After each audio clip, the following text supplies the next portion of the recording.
Further hearing in the appeal, Volcafe Limited and others against CSAB. It's ready.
It misconstrues the word properly and misconstrues the words discharge.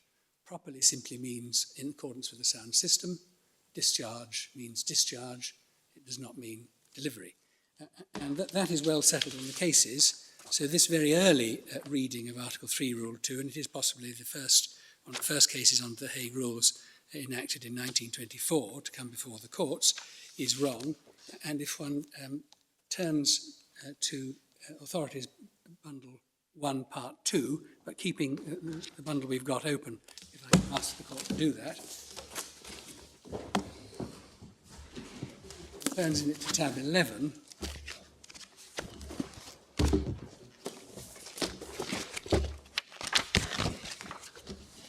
we have the decision of the House of Lords in Renton and Palmyra,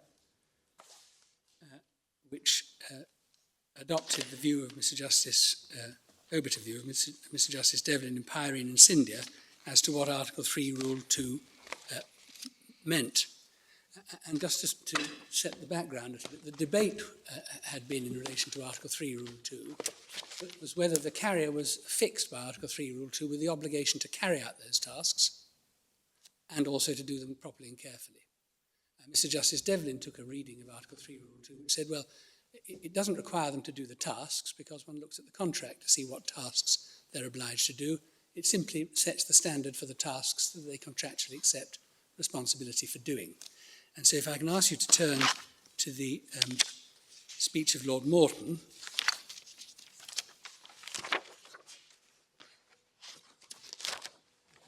page 1588. It neatly encapsulates Mr. Justice Devlin's view and the view of the House of Lords. In my view, Mr. McCatter's second contention is ill-founded. It's at the bottom of the page. I construe the word shall properly and carefully carry and discharge the goods carried as meaning that the carrier must perform the duties of carriage and discharge imposed upon him by the contract in a proper and careful manner. In Pyrene and Scindia, Mr. Justice Devlin said, there is, however, a third interpretation to Article 3, Rule 2. The phrase shall properly and carefully load may mean that the carrier shall load and that he shall do it properly and carefully, or that he shall do whatever loading he does properly and carefully. The former interpretation perhaps fits the language more closely, but the latter may be more consistent with the object of the rules.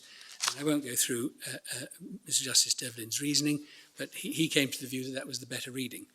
And then the House of Lords, in the speech of Lord Morton, said, after the quotation, my Lords, I agree with this passage, say that to my mind, not only is the construction approved by Mr. Justice Devlin more consistent with the object of the rules, but it is also the more natural construction of the language used.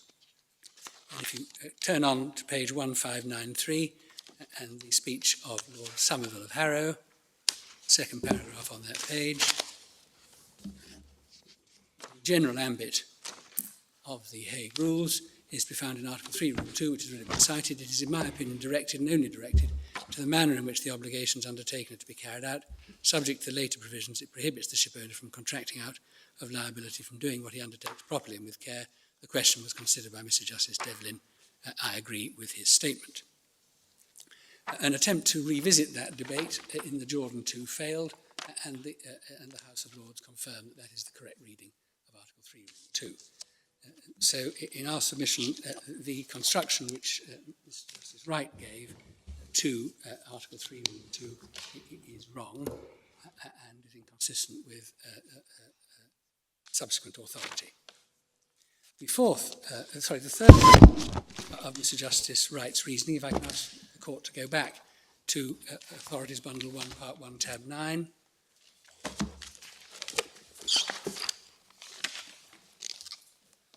Page 1543.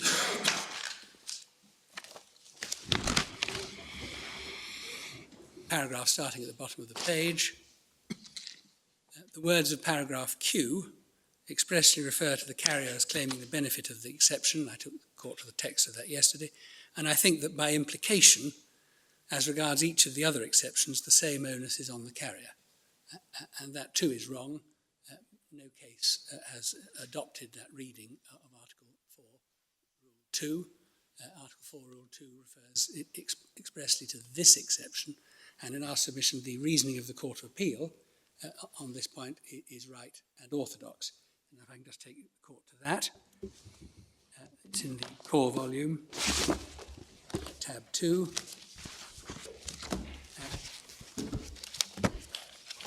Electronic bundle, page 237. Could you please give me the paragraph of the decision that you're referring to, because I'm working off a different copy. Paragraph 50 of the Court of Appeal. Thank you. Internal page numbering 24, if that helps. And what the Court of Appeal said here was that the correct analysis, once the carrier has shown a prima facie case, the application of the exception of inherent vice in Article 4, Rule 2M, and I'll come back to that later, the burden then shifts the cargo claimant to establish negligence on the part of the carrier, such as will negative the operation of the exception. This analysis is consistent with the weight of the authorities which apply the principles enunciated in the Glendarroch, even where the Hague rules apply to the contract of carriage. I also consider that it is in accordance with the principle that he who alleges must prove. That may be a principle of the common law, but it is one which accords with fairness, and although the Hague rules are to be construed against the background that they are an internationally adopted convention, I do not consider there's anything in the rules themselves which points to a different construction than that in relation to exceptions such as Article 4, Rule 2M, or for that matter, other exceptions, such as Rule 2C, which deals with perils of the sea. The carrier does not need to disprove negligence to rely on the exception. On the contrary, the fact that in the case of the catch-all exception in Rule 2Q, it provides expressly that the burden of proof is on the carrier to disprove inter alia fault or neglect, is a strong pointer to the correct analysis being, in the case of the other exceptions, including Rule 2M, the application of the exception is not on the carrier disproving negligence. Mr. Rainey, what do you say about the comments by Lord Pearson in Albacora, by Mr. Justice Roskill in Flowergate, in one of the textbooks, that the exception in 4.2 is loss or damage arising or resulting from ... the vice of the goods, and arising or resulting from, well, that's the big causation issue. Does that not involve the carrier in disproving that it arose or resulted from his negligence? Lord, in relation to Albacora and Flowergate, what the court was at pains to stress is that there is no burden of disproving negligence as part of the inherent rights. But on the facts of the particular case, and it is a case-by-case analysis, the carrier may, as part of establishing his prima facie sustainable case of inherent vice, have to go further. But you'll always have to go further, won't you? Because of the, if one accepts, as one must, the analysis of Lord Reed in Albacora, the question of inherent vice is intimately, what is an inherent vice is intimately bound up with the question what the standard of duty is in relation to the cargo in question. So it's hard to see how you can ever reach a conclusion without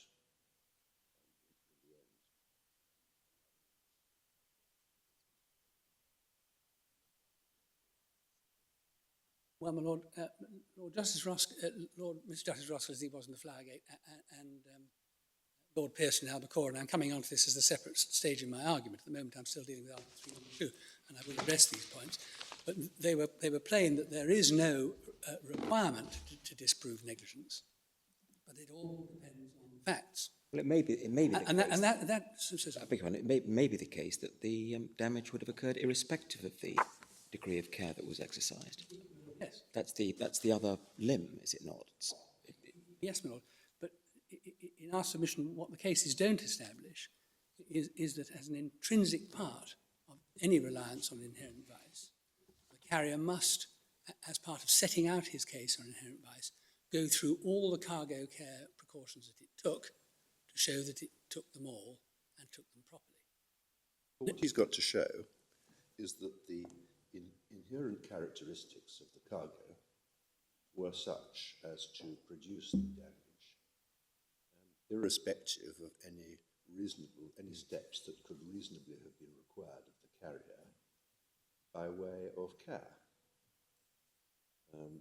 Now, in practice, it is difficult to see how you can establish that without showing either that a priori nothing that the carrier could have done would have made any difference consistent with the nature of the traffic service, or by showing effectively experimentally, well, we did exercise all reasonable care and still the damage happened. I mean, those are the two ways in which one can establish inherent vice. What I would like to do, if it's convenient to the court only, is to finish my submissions on Article 3, Rule 2. Because if I'm right about Article 3, Rule 2, and therefore there is no burden on proof of damage by the cargo owner, there is no burden on the carrier to disprove negligence. The legal burden remains on the cargo owner throughout. But I don't think that follows, does it? Because if the disproof of negligence is implicit in some of the exceptions in Article 4.2, then there is a discord between Article 3, your submission, and the position under the exceptions. Some of the exceptions plainly do, in terms, require an absence of negligence, which on orthodox principles, therefore, it would be necessary for the inherent vice from the analysis of Lord Reed is also effectively one where you have to establish that on negligent standard of care would have been ineffective to prevent the characteristics of the cargo from resulting in damage. But I see that there might potentially be a discord. It depends where one starts from. If one starts... Wherever you start from, you've got to take the two into account as a single coherent scheme.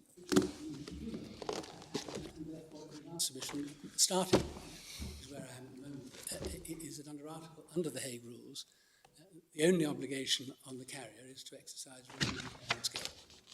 There is no obligation of strict redelivery, and therefore the burden of proof on the cargo claimant when damage has been suffered is to set out that the damage has been suffered and plead and set out a case of want of cargo care. That, in our submission, is the starting point. The carrier, faced with that starting point, can do one of two things. No legal burden at this stage to disprove negligence. At this stage, he can either set out an evidential case of having taken care in answer to the allegations which are made, or he can rely upon one of the accepted perils in Article 2. But your submission is that the mere fact of having a qualified duty to take reasonable care is inconsistent with the carrier having the burden of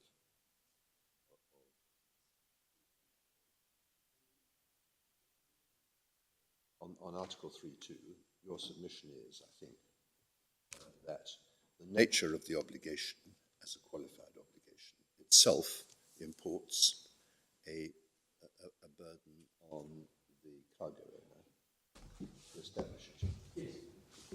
Why is that? Nature of the obligation. Why? Why is one looking at the nature of the obligation? You can have a given obligation, and there may be any number of evidential rules about how breach is to be established. Yes, my Lord, but go back over ground that I touched on yesterday. The starting point, historically, for the burden of proof being upon the bailee to disprove negligence and to show what has happened has been the obligation at common law that he must redeliver in precisely the same condition. Therefore, the pleading in a common law bailment or bailment for a reward case simply avers damage. That shows a breach of the obligation, because the obligation was to give it back in the same order and condition. Therefore, the burden is cast upon the carrier to explain what has happened. That has been the conventional analysis, Travers and Cooper, the Ruapehu, Pollux-Fenn, and the cases cited by Mr. Justice Wright. In our submission, the Hague Rules have chosen a different obligation, an obligation simply to exercise reasonable care. In those circumstances, the plea that the cargo owner makes is that you have failed to exercise reasonable care. Now, it is conceivable, of course, hypothetically. One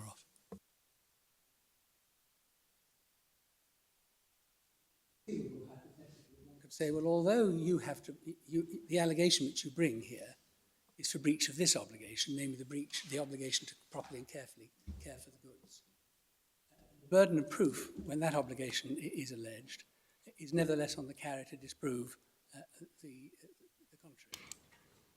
That would, in our submission, be a very unusual and unlikely result. And, my Lord, it is not a result that anybody has ever said applies where someone actually pleads a breach of Article 3. In the standard form of pleading and the standard form of traverse of the pleading, the two are separate. One allegation is made, you failed to deliver my goods back in the same order and condition. The burden of proof is on you to explain. The other allegation, which is entirely separate and distinct from it, is you failed to properly and carefully look after my goods. And on that, the cases have always proceeded on the basis that in relation to that second allegation, the carrier is allowed to say to the cargo owner, you prove it. And so in our submission, it is necessary to analyse the obligations, because the obligations are what gives rise to the burden of proof, and the strict obligation under bailment is what gives rise to the strict burden of proof on the bailee in bailment. The question for this court is where,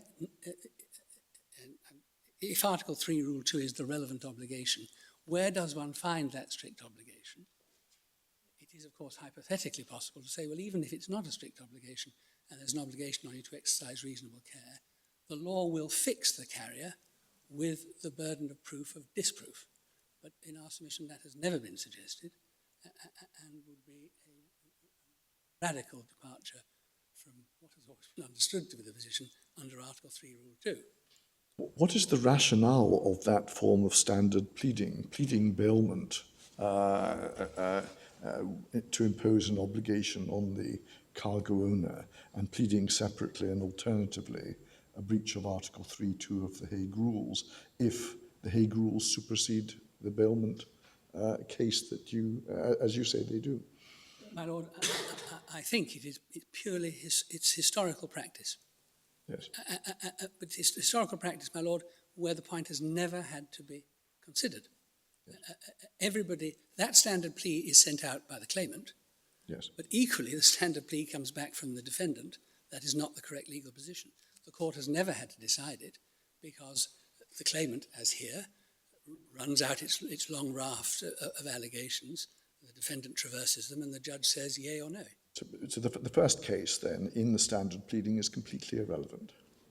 First case in the standard pleading is completely irrelevant, and therefore, my Lord, the plea in the standard defence which is always the standard defence, is right, and always has been right. But no one's ever had to decide it before that this court has the opportunity of doing so. Well, we're a long way from 1924 now. Ah, my lord, yes. Well, we are, but my lord, this is why historically one needs to take it in stages. The start of the error is Mr. Justice Wright in Goss Millard in 1927. And when one traces through the cases, and I will come back to inherent vice because it's a separate topic, but at the moment on Article 3, Rule 2, I need to get this point across. When one traces historically how the cases develop, Mr. Justice Wright has a sort of initial burst of approval until the position is clarified as to what Article 3.2 actually means by Mr. Justice Devlin and by the House of Lords in Renton. It then disappears forever from view. And when the point ever has to come up again, a completely different view is taken. Well, speaking for myself, I'm struck by the fact that none of the authorities we've looked at has really addressed the language of Rule 3.2 in any persuasive way. It's prefaced by the words, subject to the provisions of Article 4. So it's a qualified obligation. It's a qualified obligation. Article 4 lists a whole series of events which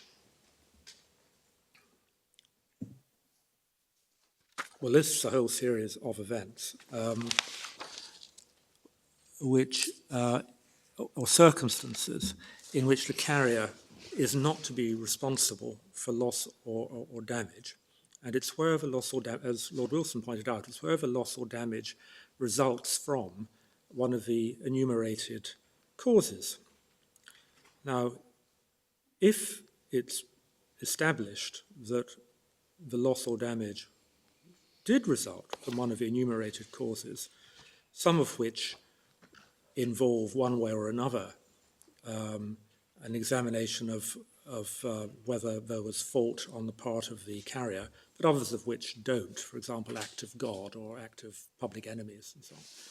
If it's established, that's an end of the story. Article 3.2, the obligation doesn't arise because it's subject to provisions of Article 4. And we know from 4 that the carrier is not responsible for the loss or damage because it's the result of one of the enumerated causes. Finger on an unsatisfactory part of the Hague Rules, which were drafted, as the drafters put it, in good bill of lading English. By unsatisfactory, you mean inconsistent with your analysis? Yes. No, my lord, I don't.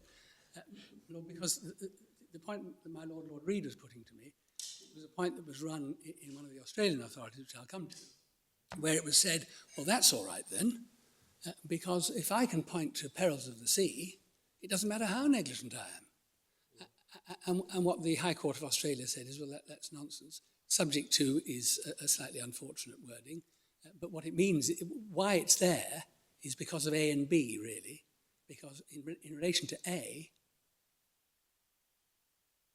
the duty to care for the goods is subject to the fact that the ship can be as negligent as it likes in navigation and management. So that point has occasionally, my Lord Reid's point has occasionally surfaced. Well, people have been brave enough to argue. I'm not sure why it's a bad point. We were told in terms, neither the carrier nor ship shall be responsible for loss or damage arising or resulting from, for example, act of God. If you establish that the damage resulted from an act of God, is that not the end of the story? I understand where your Lordship is coming from. Perhaps I can take your Lordship to the leading textbook on dealing with and grappling with subject to Professor Tritle and Professor Carver, who have quite a handy consideration of it. It's in Authorities Bundle 6 at tab 84.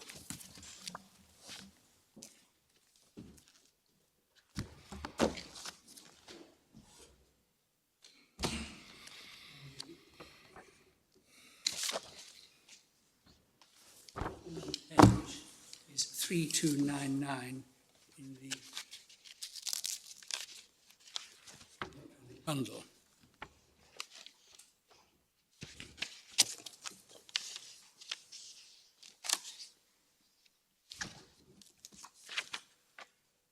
to ask the court to read to itself paragraph 9145.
Sees there in the text that the reference 630, the footnote 630, is a reference to the Australian case I was telling you about, where Mr. Handley, QC, was bold enough to argue that if he could show perils to the sea, it didn't matter how negligent he'd been, and that was rejected by the High Court of Australia, Shipping Corporation of India and Gamlin.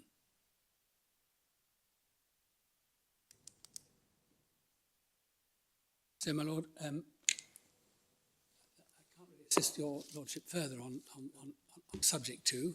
It has always been a phrase which has puzzled those who've had to construe the Hague Rules, but in our submission the meaning is clear, and it doesn't affect the errors which I pointed out in Mr. Justice Wright's judgment in Goss Millard. And I will turn to the line of cases. Before you do that, yes, can I, you were discussing with my Lord Hodge the pleading. Yes. And yesterday, in the course of a similar discussion, you mentioned that the pleading had originated in a pleading manual dating from the early 60s. Is that Woolen Lee?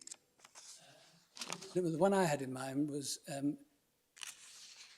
Forms and Precedents. The Atkin volume on shipping. In the British shipping laws. Right. Okay. Is there, I think there is a Bullen and Leak precedent with the usual footnote commentaries on this point too, Section of the current edition, so I haven't cited it. In that case, it might be unfair to ask you for a copy, but I'm going to do so anyway. Can I just ask, when we see the list, well, 4.1 is expressly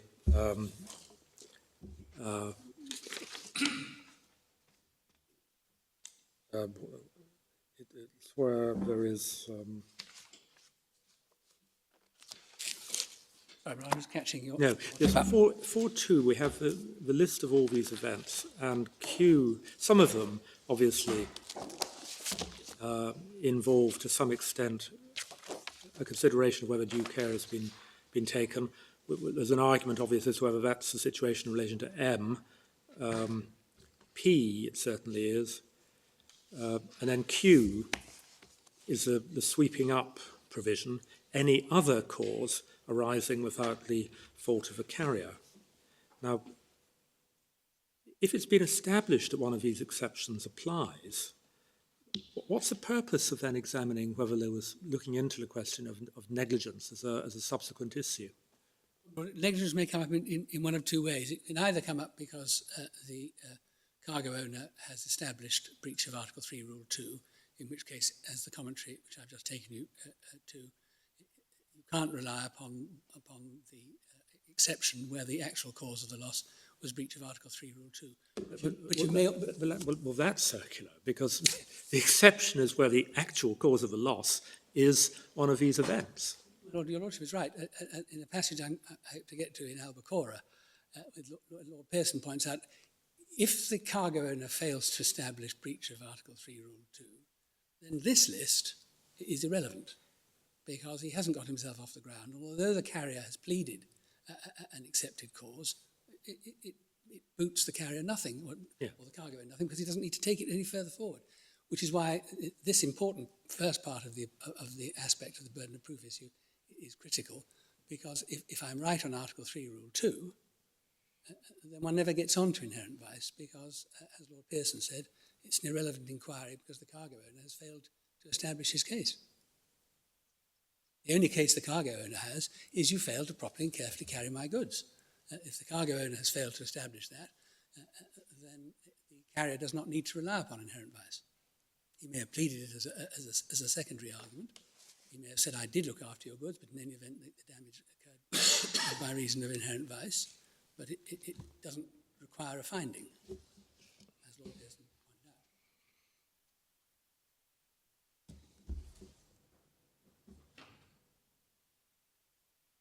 out. Okay, so on your approach, there can be a proof of whether or not there's been a breach of 3.2, and if it's proved, then 4, you say, doesn't arise. Is that right? Well, it depends on the facts, my lord. Take an example. Somebody says that you failed to look after my cargo. And the carrier comes back and says, well, I didn't, but if I did, the actual effective cause was perils of the sea, because the perils of the sea acted on the ship and on the cargo in a particular way. But in most cases, my lord, where the cargo owner has the burden of proof in establishing a breach of Article 3, Rule 2 and can't establish it, then that's the end of the case.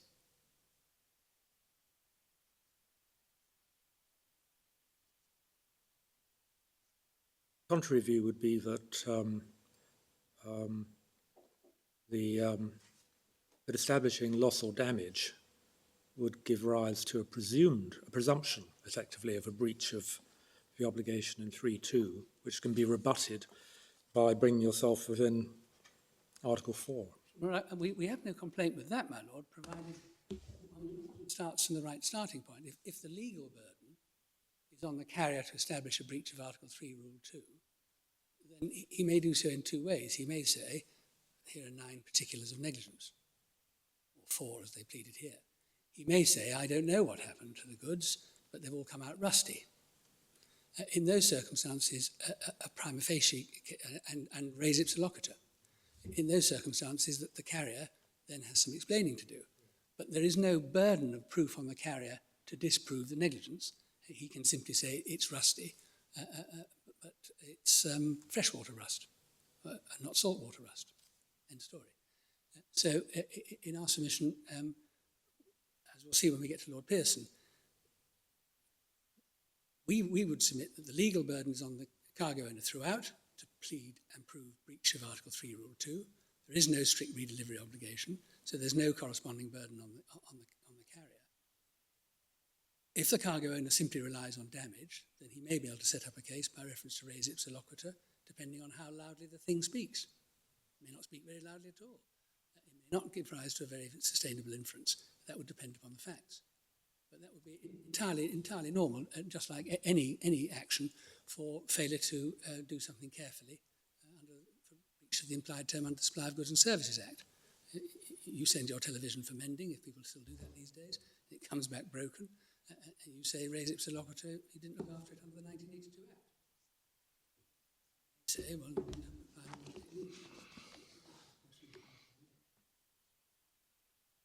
so, my lord, that's Goss Millard, and as I have just submitted, effectively things went wrong at that stage. Mm-hmm. What then happens is a sequence of cases, which I'm not going to take the court to because I don't have time, but they're dealt with in our written case. Hayne and Ocean Steamship, 1927. Silver and Ocean Steamship, 1930. Borthwick and New Zealand Shipping, 1934. Phillips and Clan Line, 1943, and Svenska Tractors, 1953, which all preceded the decisions in Pyrene and Renton, when Article 3, Rule 2 was unambiguously construed. And in those cases, my Lord, without any argument, because the point didn't arise for decision, there are dicta which simply apply Mr. Justice Garrett's approach. And so what we submit is that the position changed in relation to Article 3, Rule 2, when the better understanding of it was given by Mr. Justice Devlin and the House of Lords in Renton, and the position then became very different. And if I can now take your Lordship to Albacora, which I wanted to do, which is the Albacora and Westcott and Lawrence, which is an Authorities Bundle 1, Tab 1. Sorry, Tab 2.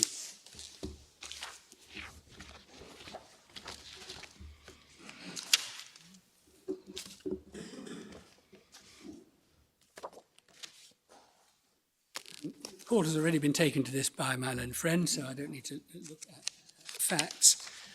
But if your Lordship could just pick up in the argument at electronic bundle page 1306.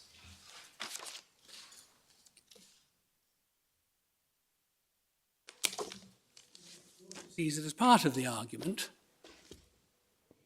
it's in the bottom paragraph, about 10 lines up from the footnotes, the sentence starting clearly. Clearly, the respondents had failed to carry properly, since the fish had been shipped in good order and condition and had arrived damaged. And there one sees at footnote 2 the citation of Goss Millard and Bradley and Federal Steamship Navigation. So, as part of the argument, reliance was being placed on the Goss Millard approach, i.e. that you are under a strict obligation to redeliver. And that's what properly discharged means.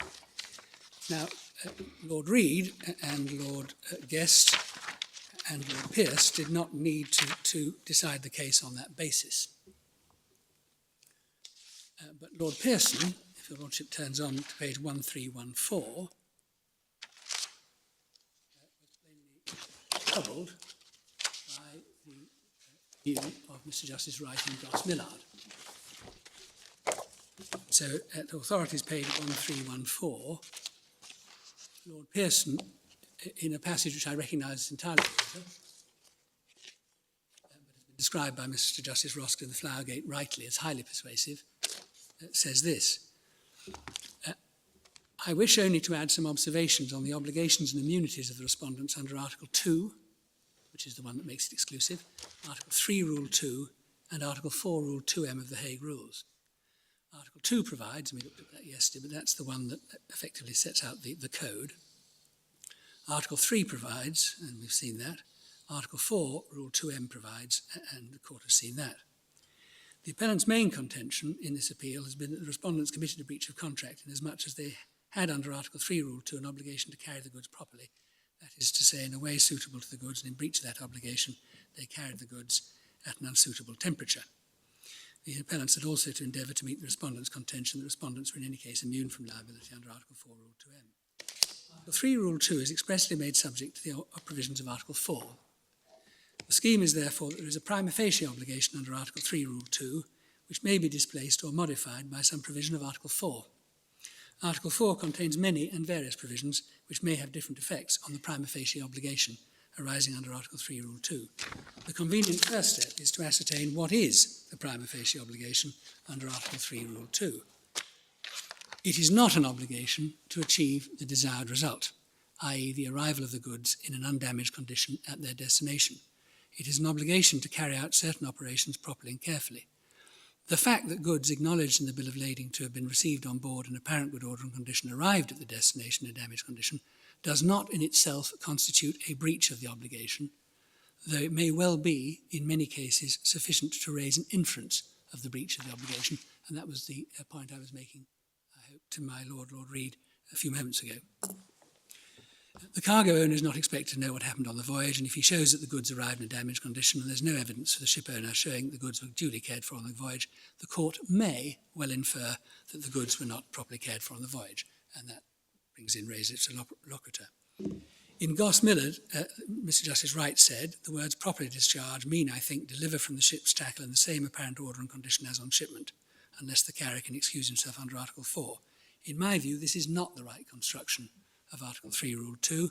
Rightly construed, that rule only provides that the operations referred to, including the operation of discharging the goods, shall be carried out properly and carefully.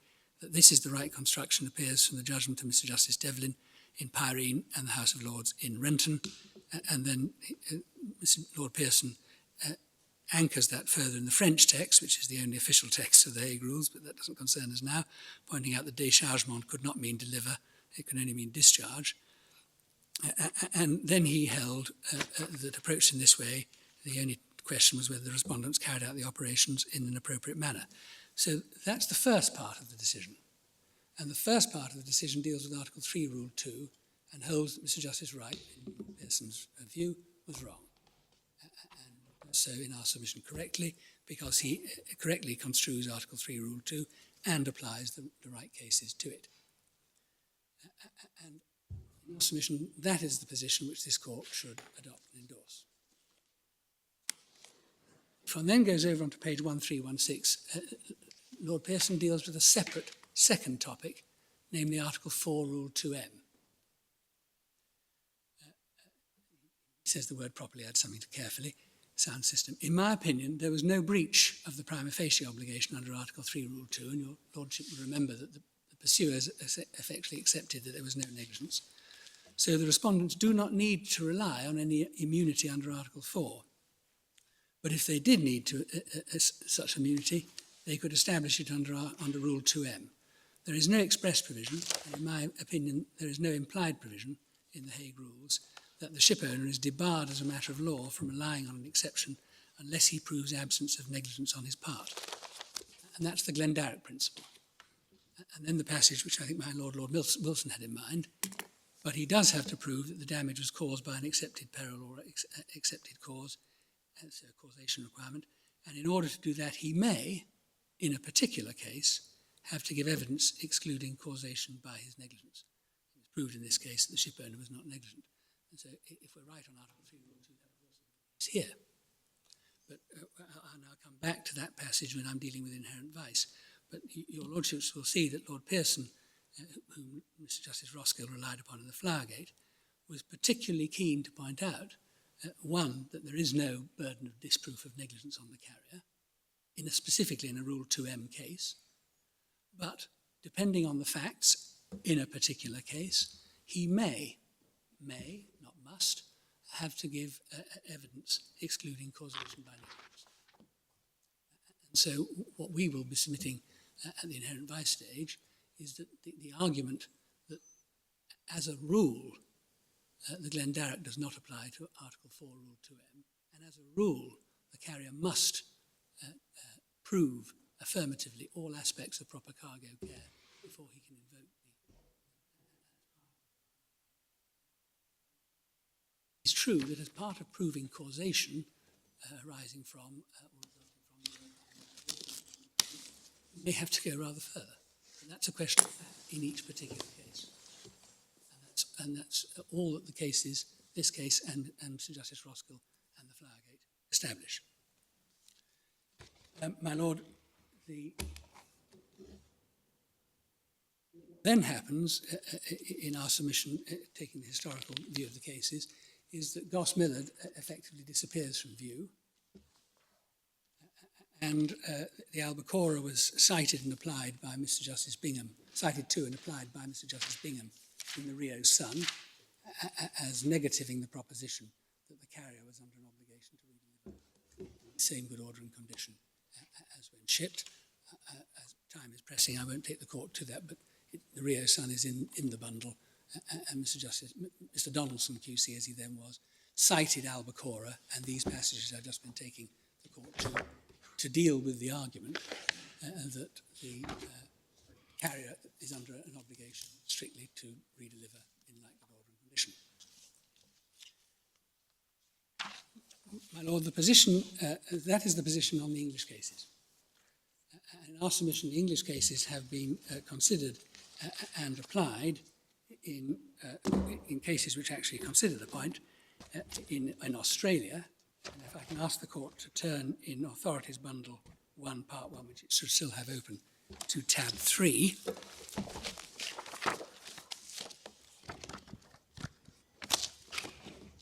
decision of the Australian High Court in the Bunga Seroya,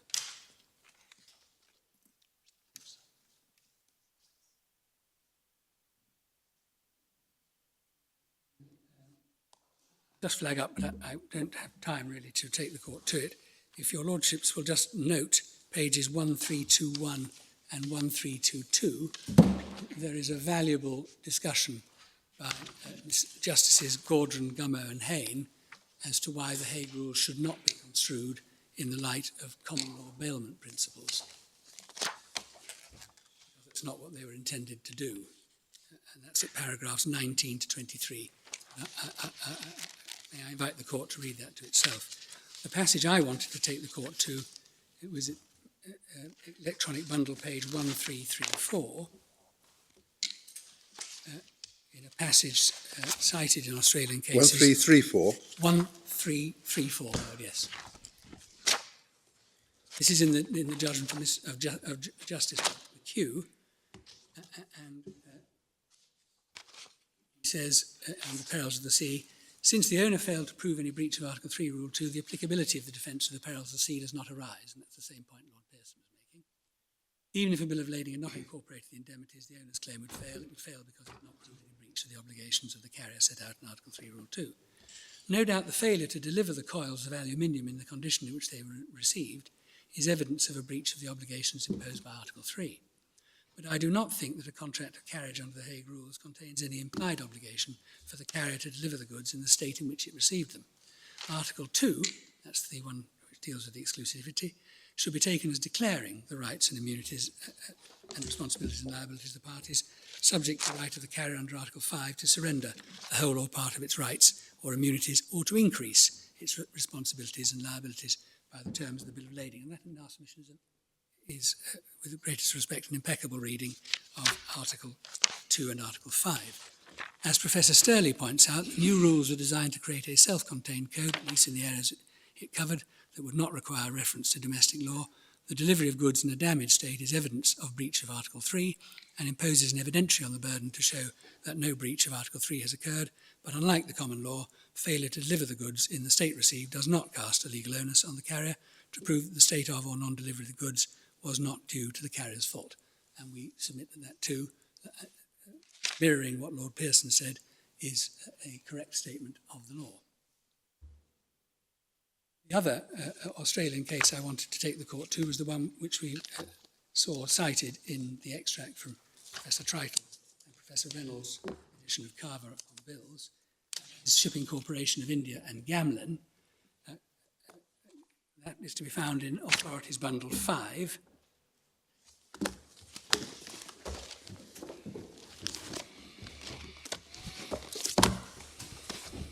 Tab 80.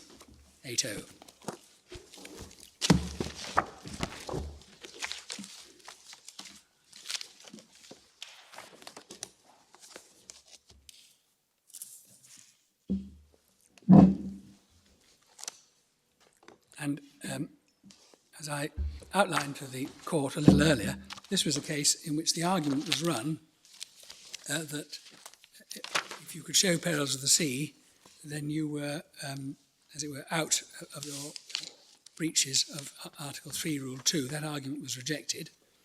But I cite this case for the judgments of Justices Mason and Wilson, and perhaps I can ask the court to turn to electronic bundle page 3229.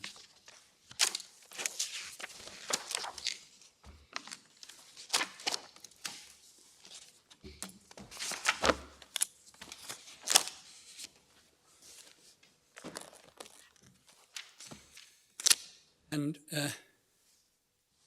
what the two justices there said, with regard to Rule 2 of Article 3, the obligation is not expressed in terms of due diligence. It is to properly and carefully perform a wide range of operations, namely load, handle, stow, etc., the goods. In Albacora, Lord Pearson makes several observations to the following effect about this rule. And I won't take your lordship to the paraphrase, which the justices do, but it is an accurate one. If I can ask the court just to drop down to where Goss Millard is referred to. In Goss Millard and Canadian Government Merchant Marine, Mr. Justice Wright gave a larger scope to to the words contained in this rule, assimilating it to the common law obligation to carry the goods safely. Lord Pearson in Albacora rightly disagreed with this construction, referring to Pyrene and Scindia and Renton and Palmyra. It is not necessary for the purpose of this case to determine precisely the extent of the obligation. And so one has, where the point has actually had to come up as to the correctness of Goss Millard, endorsement by the High Court of Australia that Goss Millard is wrong. We're wrong on that point. Does the Gamlin case deal with the burden of proof? My Lord, those are the cases where Article 3, Rule 2 and the obligation and burden of proof have been discussed. The remainder of cases relied upon by the appellants effectively consist of dicta by Sir Justice Hobhouse, Lord Justice Hobhouse and Lord Hobhouse of Woodborough in his various stages of his judicial career. In the Terenia, the Mechanic Egrafov and the Starsin, in none of those cases was the issue before this court live. In none of those cases was the issue of burden of proof tested, and in those circumstances, those dicta, while of course commanding respect, do not address the issue which the court has to grapple with. Was the issue of burden of proof actually an issue in the Manga Siroja? That's mine. Is there not a reference to burden of proof at the very end of the judgment of Mason J and the other judge at 3233?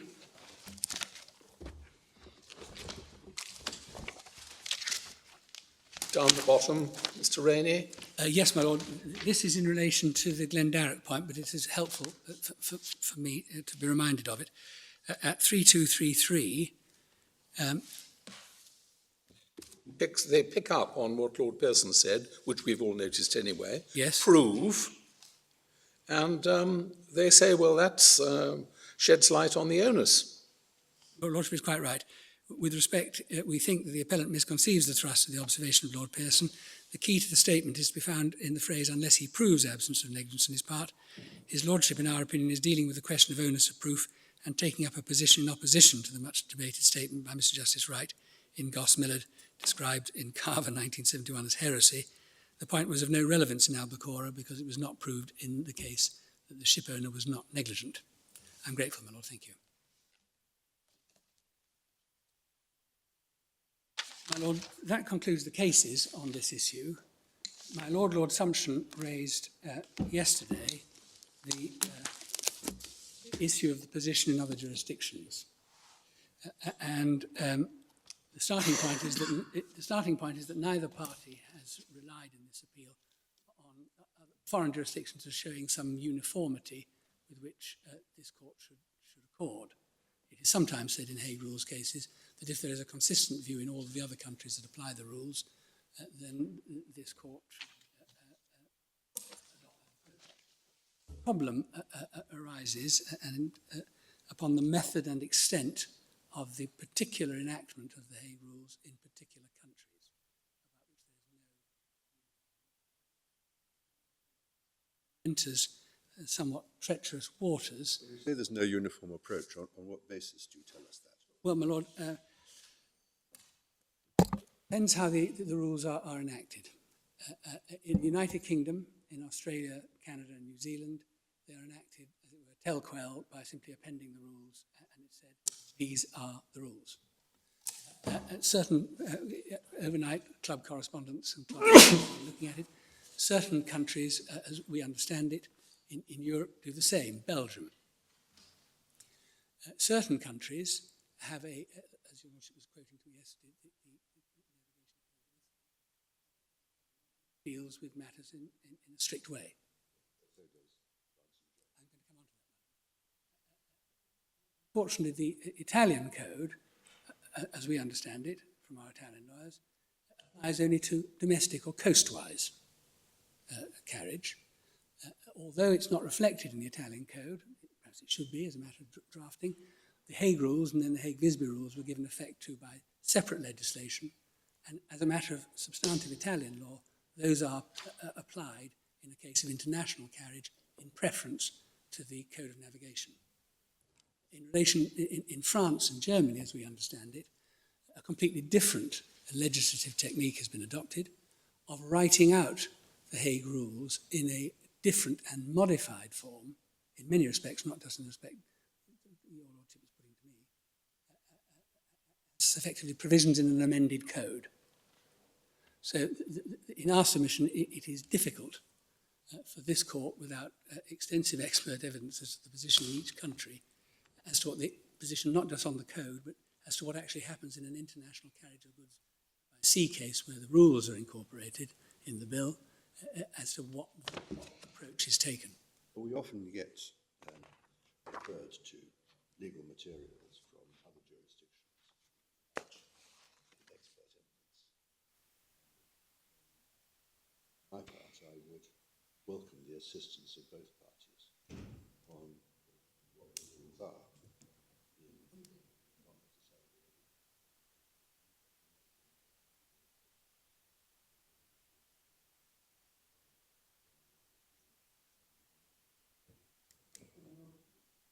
Says the major jurisdictions, but that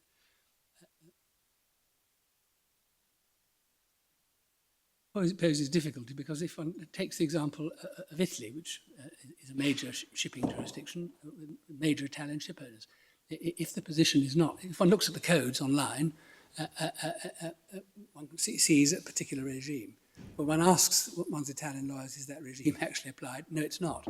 So in our submission, it would be a But this is a point that you could perfectly properly make in the written asking with chapter and verse. Just an order from the court to provide. Not an order, such submission. it's simply a statement that might well be found helpful.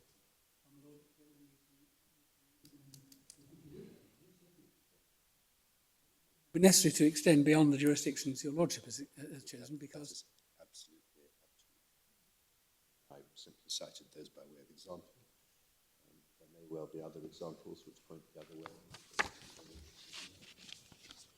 and also, my Lord, the very fact that a particular jurisdiction, in enacting the Hague Rules in their code, has done something different from the Hague Rules, itself would tend to shed light on what the rules mean. It's just that a national solution, because of political trade interests, a different solution is adopted. Yes, point perfectly properly making those submissions. So, my Lord, that brings me to the end of my third topic, which is on Article 3, Rule 2.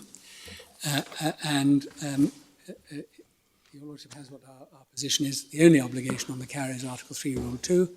The only obligation in Article 3, Rule 2 is to reasonably, properly, carefully care for the goods.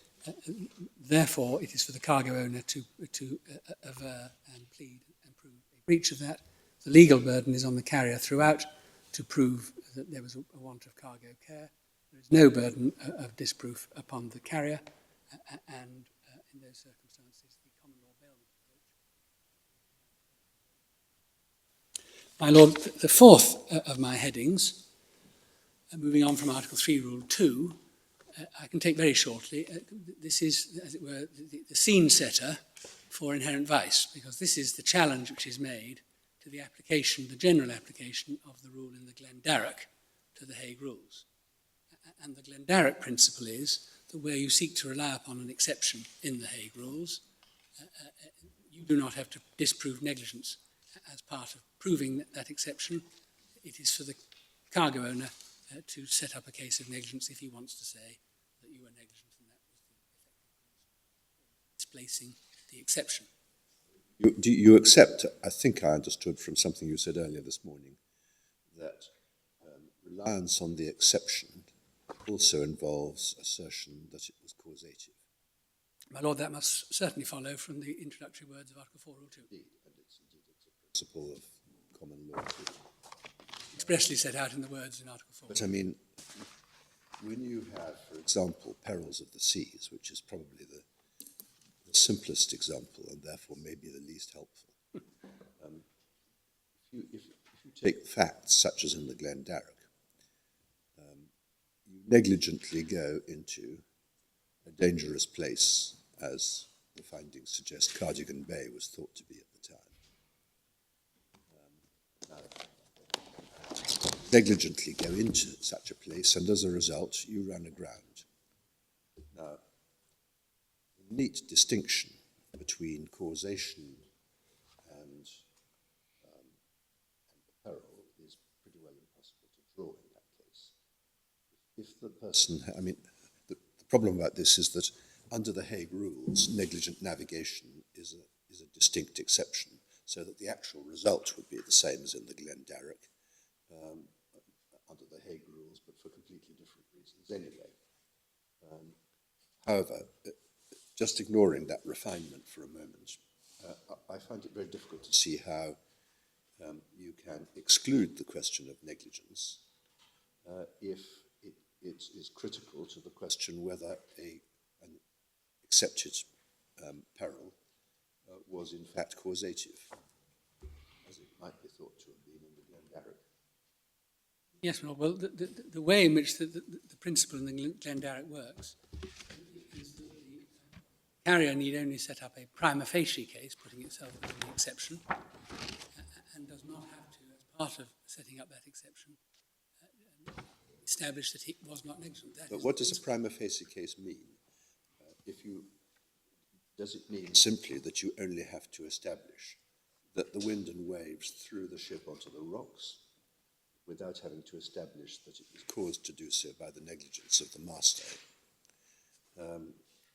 Or does it mean that you have to produce evidence which, uncontradicted, would demonstrate that the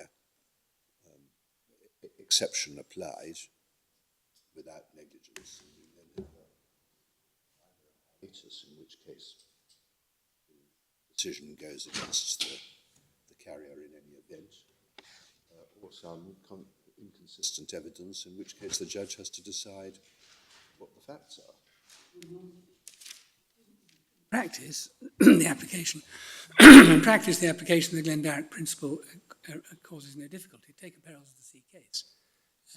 The cargo claimant says, my goods are very badly wetted.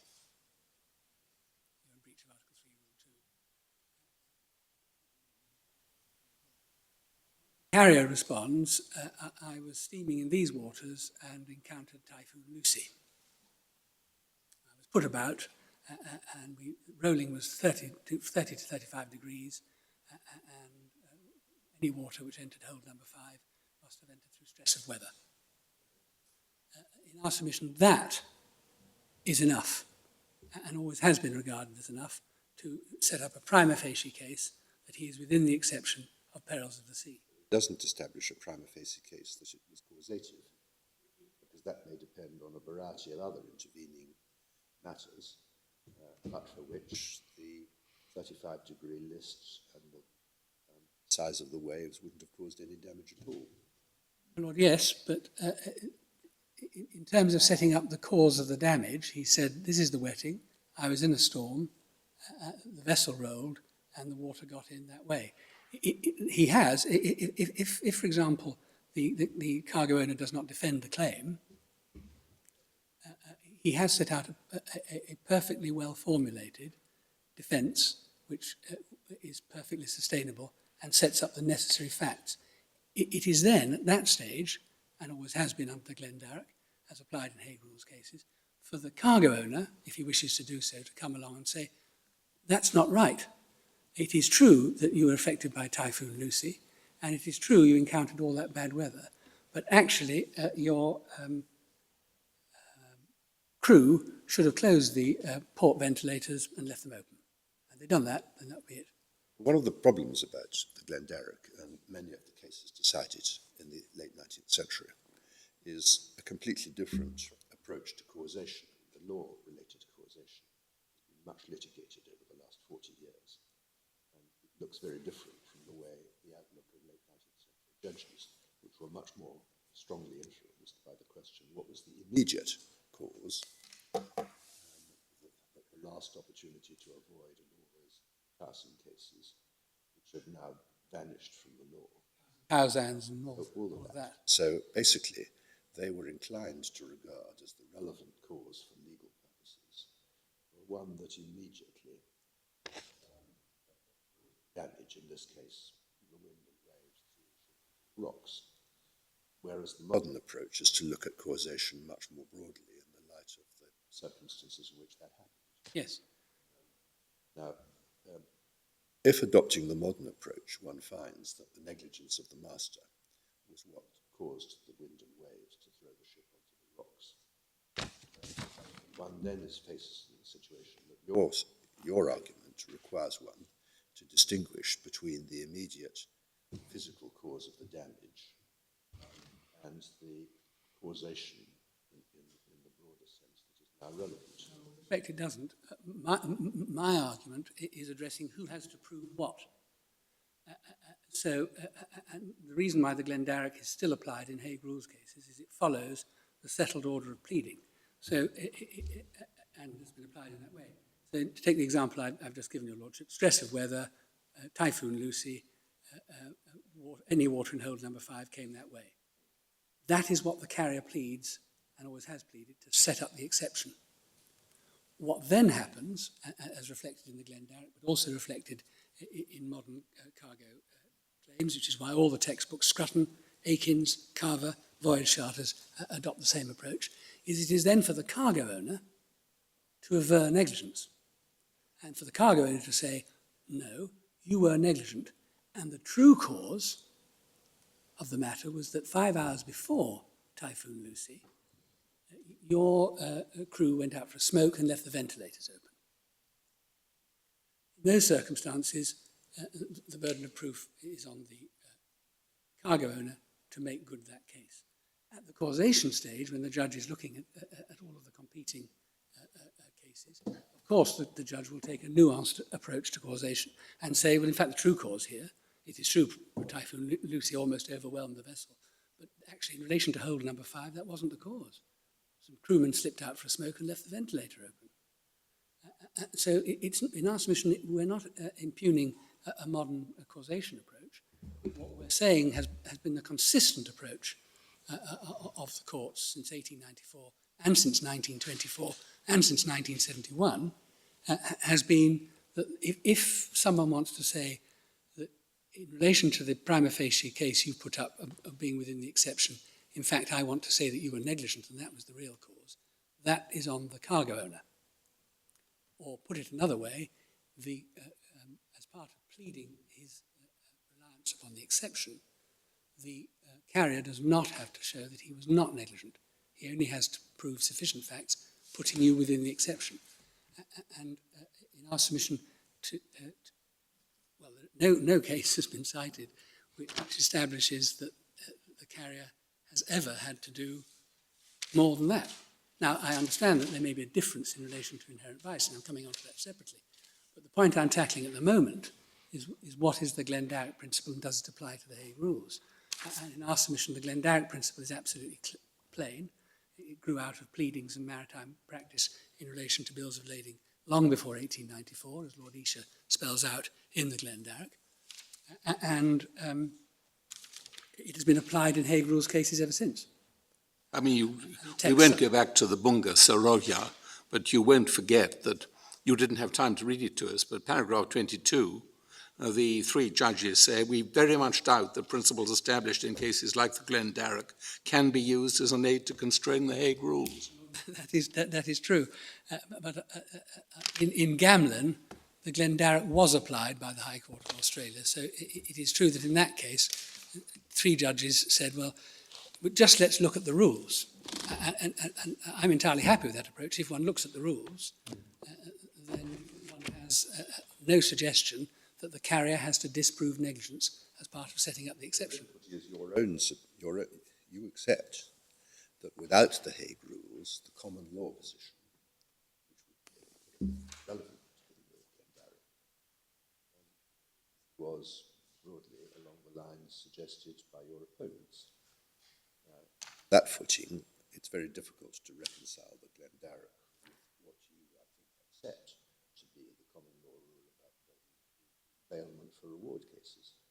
Well, my lord, it may be that the Glendarroch shouldn't have been applied in Hague Rules cases, but it has been.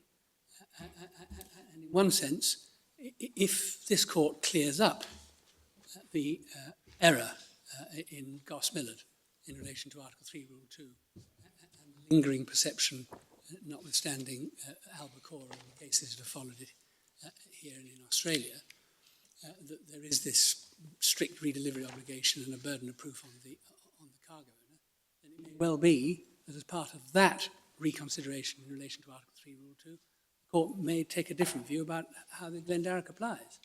But in our submission, Article 3, Rule 2 means what we say, and on any view of Article 3, Rule 2, whether my learned friend is right or I'm right, on whatever view the court has proceeded on, the Glendarroch principle has been uniformly applied. And so to depart from it now would be a radical departure which would affect the way in which shipping litigation, arbitration and settlements have been done for many, many years. Persuade the court of the Jordan 2 Renton was decided that this court should not lightly depart from settled practices and settled interpretations of the Hague Rules and approaches to the Hague Rules upon which the mercantile and commercial community have based themselves. So, my Lord, that's all I wanted to say about the Glendarroch principle. It is said that the principle should now be overturned on the basis of a solitary article. Zioki, we've set out the reasons why that is not the correct approach. But of course, the principle was based upon this analysis by Lord Esher. Oh, this is an exception to an exception. And that informed his view of where the burden lay. Yes. And there's this big argument, we can read it in the written cases, about whether that was the correct analysis, yes, or whether the exception to the exception actually was all part of the original exception, which would affect the burden of proof. But you haven't got time to go into that. I haven't, my Lord. No. Right, that is the approach that was taken by Lord Esher. Yes. And a similar approach has been taken in Hague Rules cases and Hague Rules commentaries. That if you want to rely upon perils of the sea, you can, but if the cargo owner can prove negligence, then your exception is disapplied. Yes. My Lord, my fifth topic was inherent vice and the Article 4, Rule 2M exception. As I've said, if we're right about Article 3, Rule 2, then this issue, as Lord Pearson explained in the Albacora, doesn't arise. I want to deal with this topic in four parts. Firstly, the meaning of inherent vice. Secondly, the uniform application of the Glendarroch principle to inherent vice. Thirdly, how the burden of proof operates in an inherent vice case and what the carrier needs to establish. And fourthly, the approach of the Court of Appeal. In relation to the meaning of inherent vice, I said I'd go back to Albacora. If I may take the court back to that. Authorities, Volume 1, Part 1, Tab 2.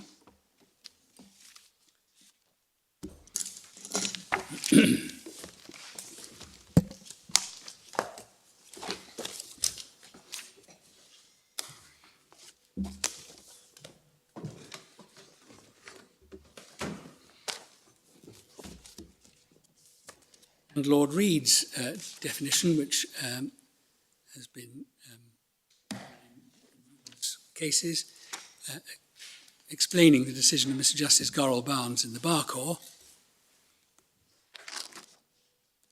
was that ordinary transit means that if an article is unfitted owing some inherent defect or vice for the voyage which is provided for in the contract, then the carrier may escape liability when the damage results from the activation of that inherent vice during the voyage.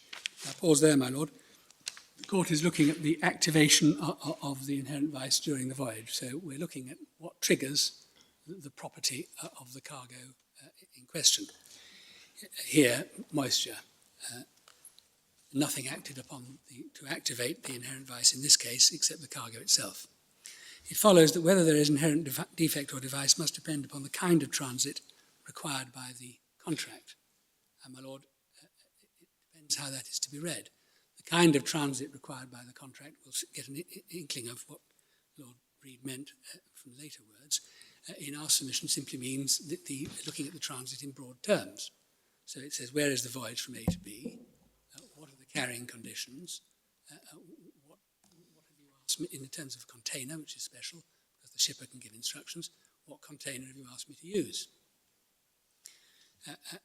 It follows, if this contract had required refrigeration, there would be no inherent vice, but as it did not, there was inherent vice because the goods could not stand the treatment which the contract authorised or required. Now, my lord, what treatment did the contract authorise or require the present goods to endure, as it were? One, they were shipped at the shipper's choice in an unventilated container. I'll come back to the facts in a moment. That necessarily means that there's going to be condensation from moisture produced by the container, by the cargo. Next, they required the goods to be carried in a lined container because when hygroscopic cargoes are carried in a container, those containers are always lined with paper. 3, as we'll come on to when we look at the facts, it is open to shippers to specify the material which they want. They may have to pay more for it if they want some super heavy grade card.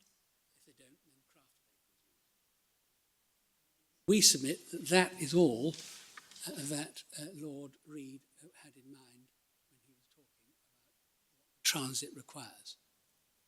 And one can tell that because in no case has it ever been held, or in our submission even argued, before the deputy judge came up with the circularity principle in this case, the carrier needs to go further and say, and here is my cargo care regime for every day during the voyage, depending on what the issue is, stuffing and all the rest of it. I leave a positive affirmative case about every aspect of cargo care. That has never been suggested in any case, and it is not in our submission on a fair reading what Lord Reid is intending to address. He was intending to address what is the kind of transit required by the contract.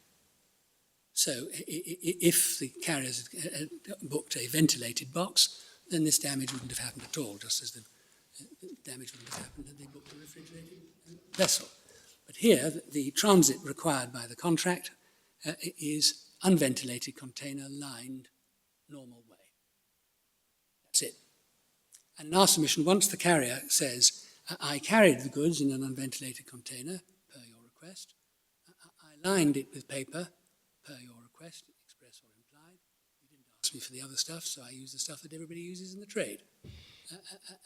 And your goods have arrived damaged at the other end. Why? Because the activation of the inherent vice during the voyage has occurred. The goods have given off very large quantities of moisture, which has condensed on the roof of the container and come through the paper. Your statement of the facts is of the facts as set out by the Court of Appeal. Actually, it's the facts as partly as found by the judge, who rejected the. I need to take a step back. The cargo owner sought to contest that these goods gave off very, very heavy moisture and would therefore give rise to very heavy continuous condensation. They called an expert, a Dr. Wild, a Dr. Wild. The evidence was rejected. But that's important, my lord. The evidence was rejected in an inherent vice context because what the cargo owners are trying to establish was that these goods didn't give off much moisture anyway, or only did in a burst at the beginning or at the end. I can't remember the precise details. So, and in relation to the nature of the carriage, as we'll come on to when I come on to the facts in just a moment, there was a joint memorandum of experts which dealt with what happens in the trade if people don't ask for anything different. That was completely ignored by the judge, one of the problems with the judge's judgment, as the Court of Appeal held. But the joint memorandum of experts, as it were, setting up a defence of inherent vice is good enough, as it were, for me. Findings on that point were largely based on the or the judge. Who was the claimant's expert, my lord, yes. And indeed, the claimant's expert accepted in cross-examination, and I'll take your lordship to a passage in whatever lining you put in a container, you cannot guarantee that there will not be moisture damage. It all depends. How long does the container wait on the berth? How long is the vessel steaming? Is the vessel held up by heavy weather and has to slow steam? Is the container waiting at the other end? What's the actual temperature spike difference? And therefore, the difficulty in this case is the novel argument which is being run on the back of a misinterpretation in our submission of what Lord Reid is saying in Albacora, that effectively means that the carrier has to go through absolutely everything and disprove negligence and show care in absolutely every respect. And there isn't a case or a London Arbitration Award which adopts that approach. There may be a number of party may have a duty to raise an issue, notwithstanding that the burden is on him. So you don't have to establish that every member is attacking the cargo. Basically, you only have the burden of proving those matters in relation to which there is an issue. Well, I understand that, my lord, yes. But as your lordship will have in mind, the allegations of negligence in this case were much more far-ranging. Most of them collapsed at trial or were abandoned before trial or at trial. So there was a host of points about it was left out in the sunlight for too long. The bags are all stowed in the wrong way. It should be saddle-backed or not athwartships backed, and matters of that kind. But if my learned friend is right in this novel argument, which has never been raised before, then what the carrier has to do is to go through everything and show why he did everything correctly, with the burden being on him to do so, not upon the cargo owner. And our submission is wrong. So, my lord, that's what I wanted to say about Lord Reid's definition. My Lord Wilson referred me to, and we'll come back to it as we're in Albacora now, to the passage at the end of Lord Pearson's speech at page 1316. And as I stressed there, and this is where what I hope I've been saying now accords with what Lord Pearson has said, in a particular case, the carrier may have to do more than that. And we gave some examples in our written case. Particular factual situations, for example, in relation to the stowage of dangerous goods. But that is not a rule, which is what the appellants seek, which is, and the appellant's case is a very extreme one. There is no obligation on the cargo claimant to prove negligence. Glendarroch doesn't apply to Article 4, Rule 2M. The burden of disproof of negligence and positive proof of cargo care is on the carrier. That is the way in which it's put in the written case. So in our submission, what Lord Pearson was saying was simply, and Lord Roskill, Mr. Justice Roskill, as he then was in the Flowergate, was saying was, well, it all depends. In a particular case, you may have to go further. Simply as part of the facts you're trying to set up. So, my Lord, we would submit, one, that the inherent vice definition, as Lord Reid has enunciated it, is as we have just said. Two, that Glendarroch principles to Article 4, Rule 2M have been uniformly applied. We've set out all the textbooks in our written case. Scrutton has said it since the 13th edition in 1939. Voyage Charters has said it since the first edition in 1979. Carver and Bills has said it since the first edition in 1989, I think. And so, my Lord, against that settled understanding and settled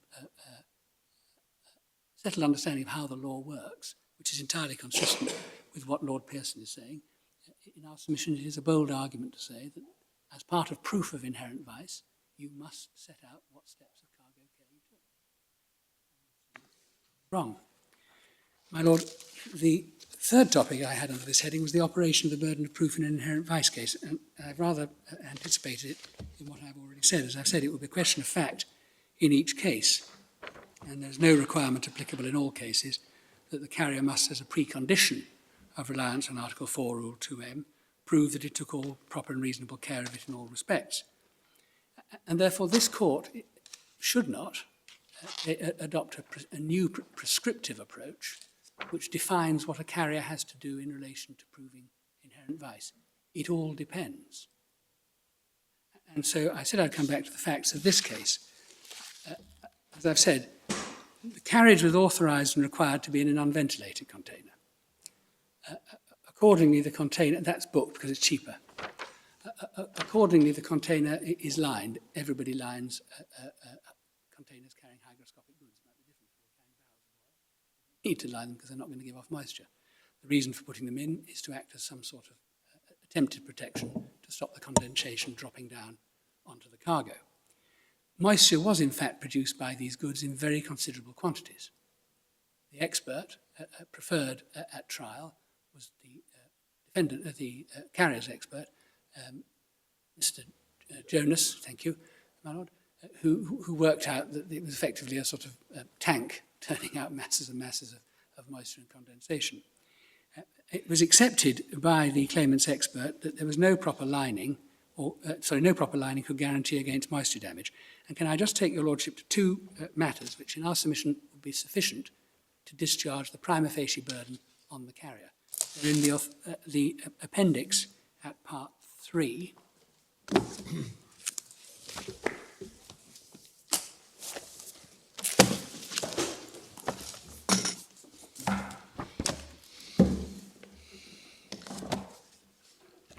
If I can ask the court to turn to tab 3.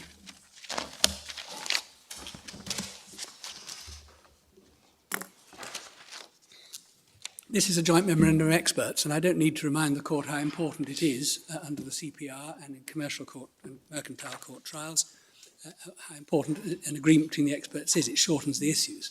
So if your lordships will turn to page 478, where the experts dealt with industry practice, i.e. what the transit requires, in Lord Reed's words. We've jointly reviewed the various industry guides and agreed that they recommend carriage of coffee in bulk containers is recommended in ventilated containers. However, the carriage of coffee beans in lined, non-ventilated containers is widespread commercial practice. So that is the transit required, in Lord Reed's words. Corrugated cardboard is preferable over kraft paper. Using kraft paper is common commercial practice and covered by the industry recommendations. 2 of the guides specifically recommend using double layers of kraft paper. The others are silent. The industry recommendations do not specify a particular grade or thickness of kraft paper, but some mention good quality and sufficiently strong kraft paper. Mr. Jonas notes that several guides state that any protection afforded by paper lining is limited and temporary because of the limited absorbency of kraft paper. Mr. Williamson considers from experience that kraft paper of adequate quality and well-prepared lining of the containers provides some considerable protection against condensation damage to the bags of coffee. Now, my lord, on that alone, and then my lord, they agreed that the typical kraft paper gauges range from about 60 grams per square metre to 150 grams per square metre, subject to local availability. If I can ask the court then to take up Appendix Part 4.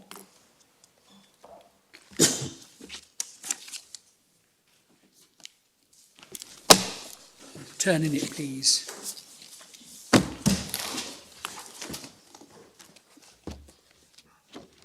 Page 862. This is in tab 3. This is in the cross-examination of Mr. Williamson by Mr. Seamark, who appeared at the previous stages below.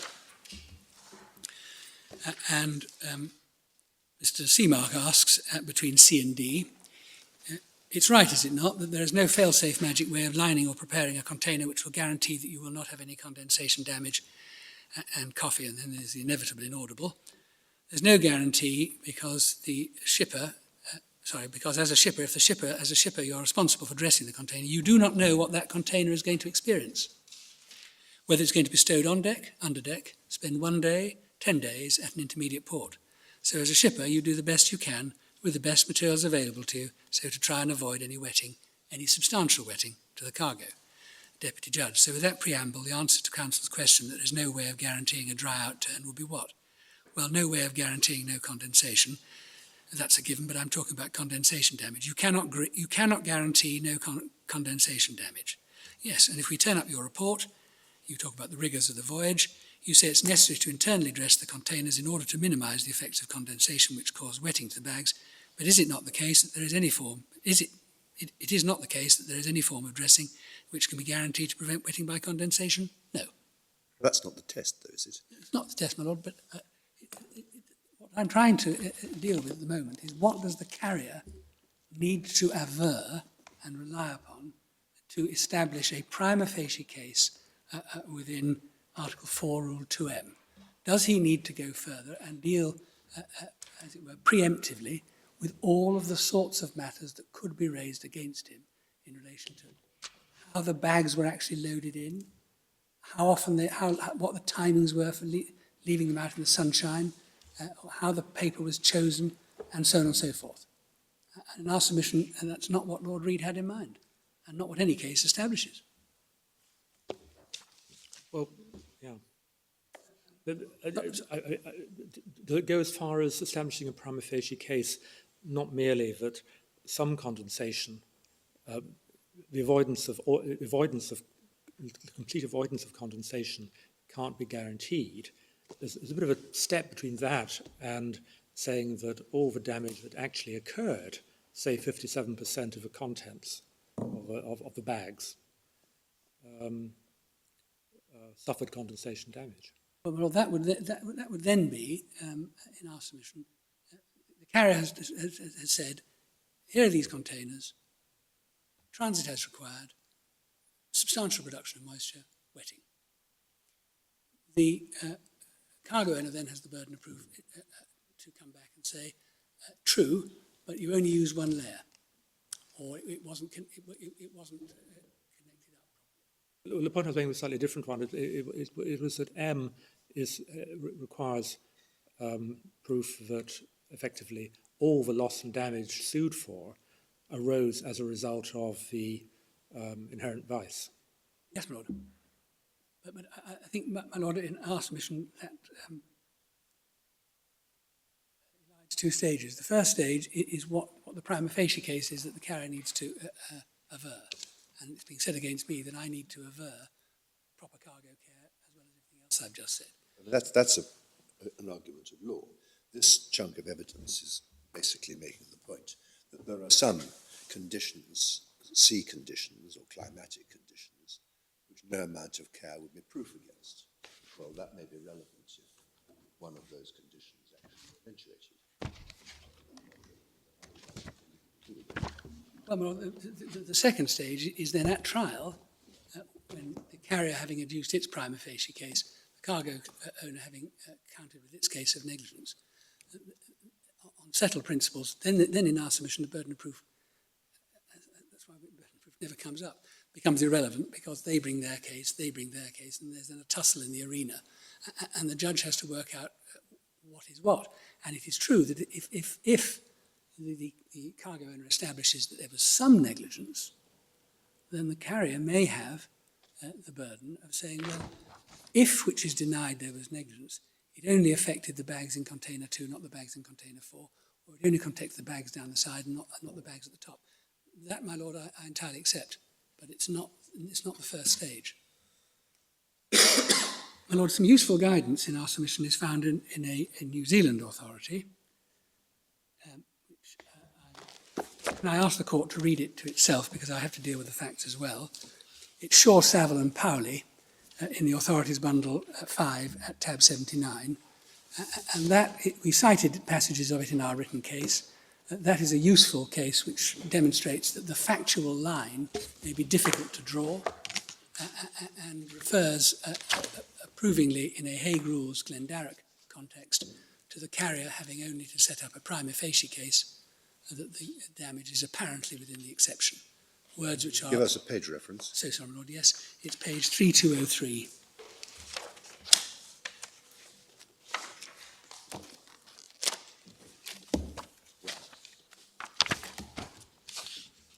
Sorry, 3203 to 3204 is the full passage.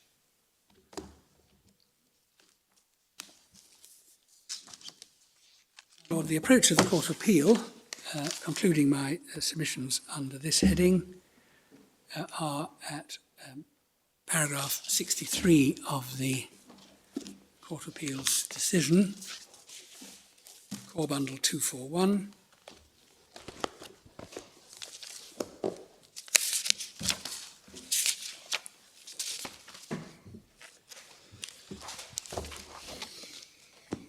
Paragraph 63, internal page numbering, if that assists, page 27. 240 is where the paragraph starts. And at the top of the page, 241, since it was common ground between the experts that the damage to the cargoes was due to condensation, and that the source of condensation was the coffee beans themselves, as with the gloves in Noten and Harding. And importantly, my lord, since the judge accepted Dr. Jonas's evidence about the process by which the condensation occurred once the containers arrived in Northern Europe, in preference to that of Dr. Wild, so that's the sort of moisture motor that the bags constituted, I consider the judge should have concluded that the carrier had made out a sustainable defence within Article 4, Rule 2M.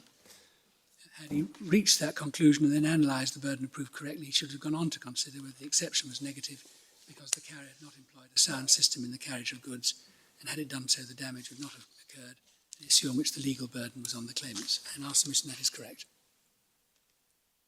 And the Court of Appeal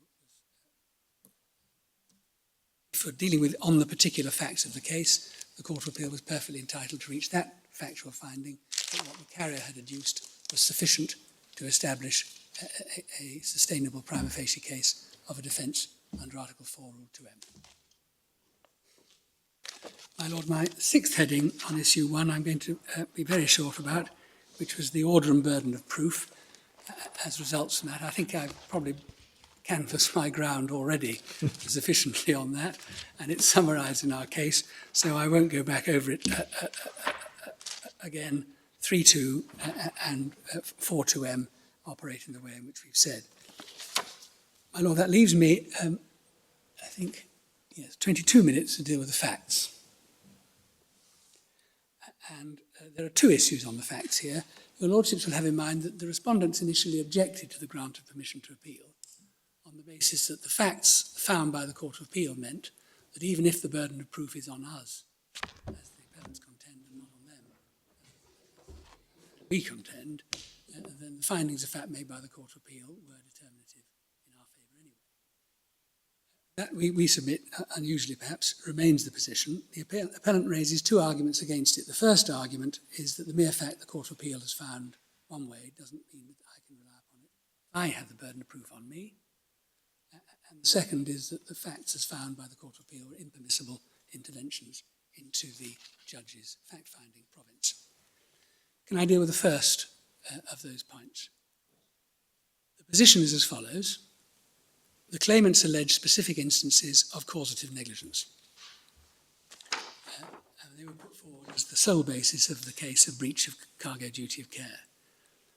The Court of Appeal concluded on the evidence, applying the burden of proof to the claimant, that on the balance of probabilities, the claimant had not satisfied the court that the carrier was in breach of Article 3, Rule 2 by not having a sound system and other matters alleged. That was a finding that the carrier was not negligent and that there was not an unsound system in the respects alleged. If the burden of proof is retrospectively reversed, how and why is the position changed? What's happened is that the court has reached a decision on the issue.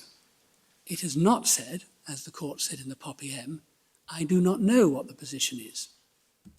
And so from the starting point that it was for the cargo owners to prove matters, the court has said you haven't proved it. In other words, your criticism that there was not a sound system is not made out. And in our submission, the binary 1 or 0 position explained by Lord Hoffman in In Re B applies directly.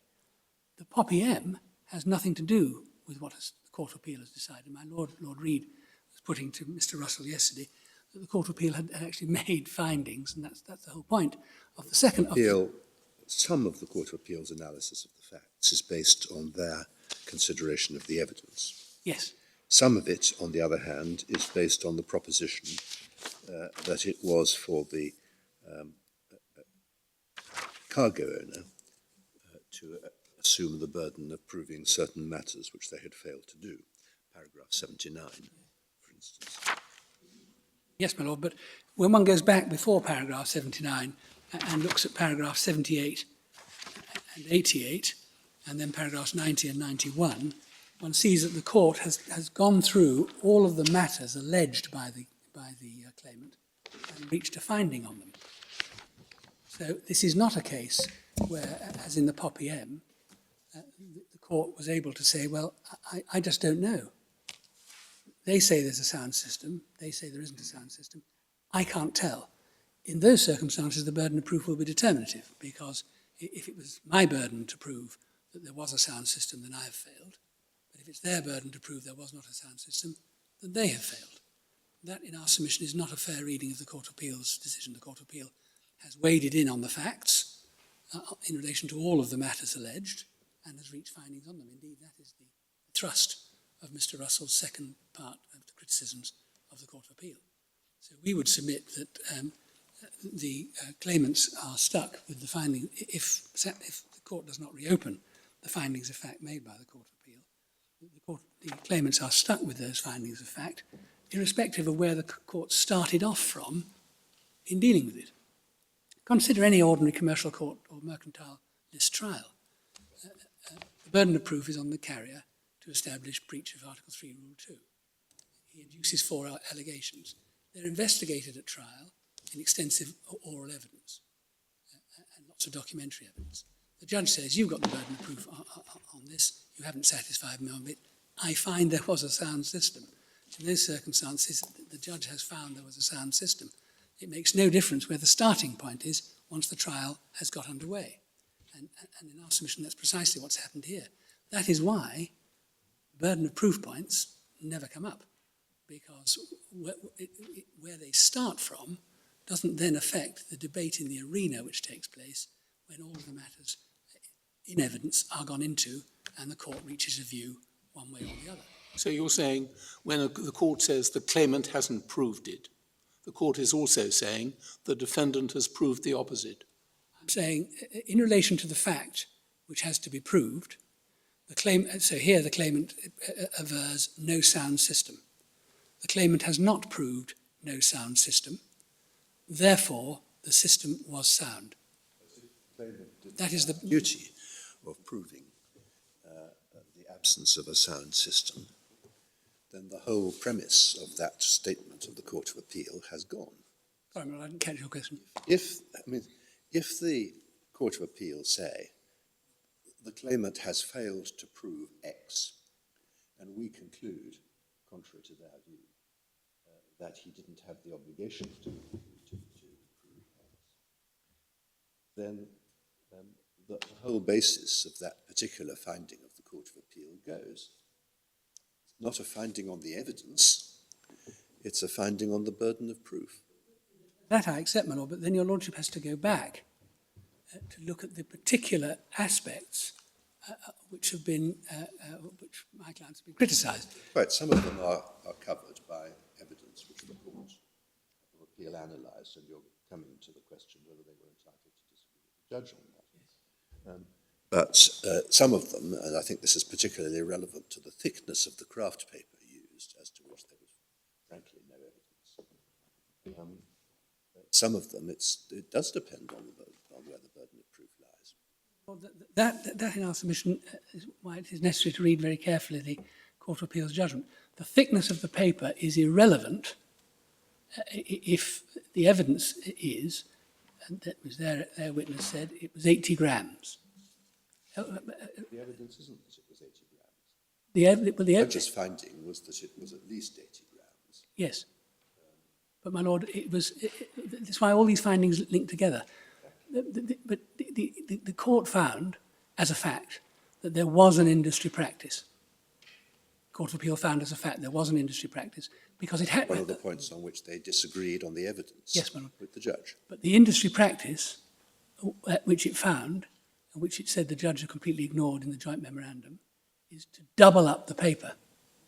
the court found that the paper was doubled. If you double up the paper at 80 grams, the right paper was carried. The next issue about what the thickness of a single layer of paper was didn't arise. These are all points on which the Court of Appeal disagreed with the judge. Yes. The judge didn't accept that the paper was doubled. He dismissed the documentary evidence and thought that the photographic evidence suggested it was not doubled. On to that, but in our submission, just to take the end paragraph where the court says we don't find that they've satisfied us on the burden of proof. This has to look at all of the previous stages. All of these stages fit together. The court held there is a sound system, there is an industry practice, they were doubled, and in those circumstances they haven't made out their case that the system isn't sound.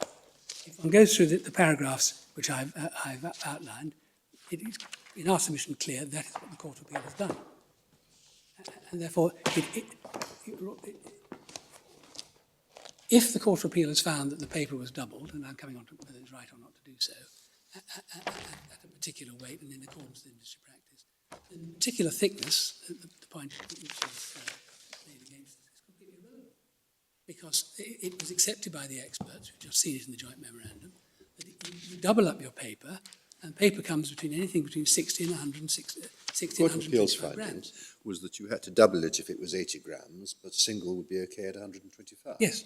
So what the Court of Appeal found was that this paper was, as the judge did, was at least 80 and was doubled. They certainly found that it was doubled. Well, my Lord, taking the findings of the fact of the judge, he held that Mr. Tanker had significantly underestimated the weight of the paper. Now, there he was able to assess the witness because a piece of paper was handed up to him, perfectly permissible cross-examination, and says, you judge the thickness of the paper, you tell me what this is. And in those circumstances, the Court of Appeal was entirely right to reach the findings which it did. But there are no findings upon which either side relies, which were decided on the basis of, we do not know, therefore this must come down to the mechanical application of the burden of proof. Not a possible reading of the Court of Appeal's decision. My Lord, in relation to individual matters relied upon, no finding of a sound system, well, the Court of Appeal certainly dealt with that. No finding of carefully carried. I took the court to the pleaded case of the claimants yesterday in answer to questions by my Lord Hodge. The four matters which were relied upon, which only one limped past the finishing line, were relied upon both as instances of breach of the cargo care duty, and as breaches of the properly carried duty sound system. So the Court of Appeal has dealt with those by finding the facts that it has. No finding that all damage was inevitable. My Lord, that was not an issue in the case, either below or in the Court of Appeal, and the Court of Appeal expressly recorded that fact at paragraph 25. Paragraph? 25. 25, thank you very much. So, my Lord, that brings me on to my second point, which is, was the Court of Appeal wrong to interfere? And, my Lord, the starting point in our submission is this. The judge went wrong, badly wrong, on the law. The whole of his approach to sound system was wrong. Secondly, the judge went wrong and went badly wrong by introducing factual criticisms or inquiries which were not suggested by the claimants themselves in relation to industry practice and what sort of things lining had to protect against. Thirdly, the judge simply ignored areas of the evidence or failed to deal with them in any proper manner. In those circumstances, the Court of Appeal was not in a Thomas and Thomas and Henderson and Foxworth situation of having to simply thinking that it had a different view on the facts and looking at plainly wrong. The judgment of my Lord Reed in Henderson and Foxworth makes it plain that that test only applies when something else hasn't gone wrong. Here, other things had gone wrong. And if one looks at the Court of Appeal's judgment, Core Bundle, tab 2,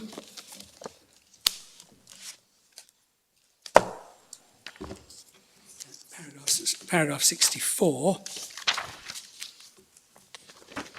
starts the heading A Sound System. And if I can go on to paragraph 68,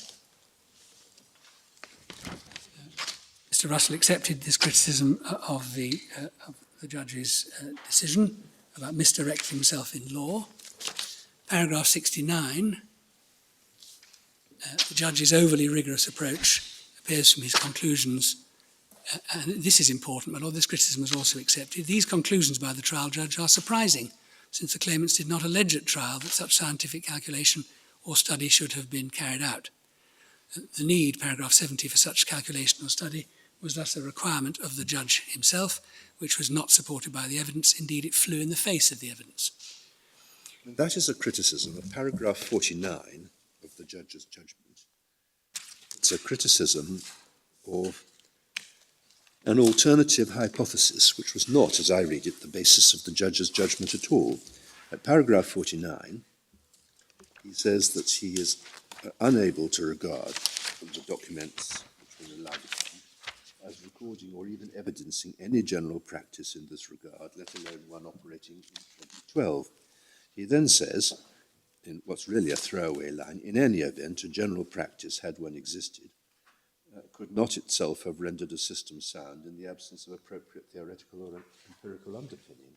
Now, the Court of Appeal spends 3 paragraphs rubbishing that final sentence, when in fact it only arose on the footing that there was a general practice and the judge had already decided that there was not.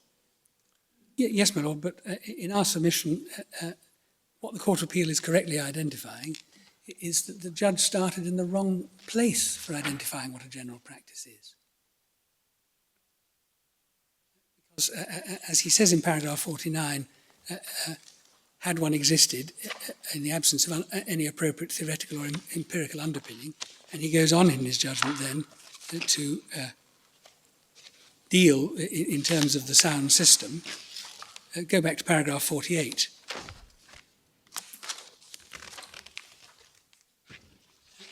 This is the vice which infects the whole of his reasoning. If one picks it up, the only significant way in which paper or card might assist in preventing damage, as the expert evidence confirms, would be moisture absorption or retention. Ideally, one would therefore seek to ascertain the amount of condensate which could be expected in the course of such carriage.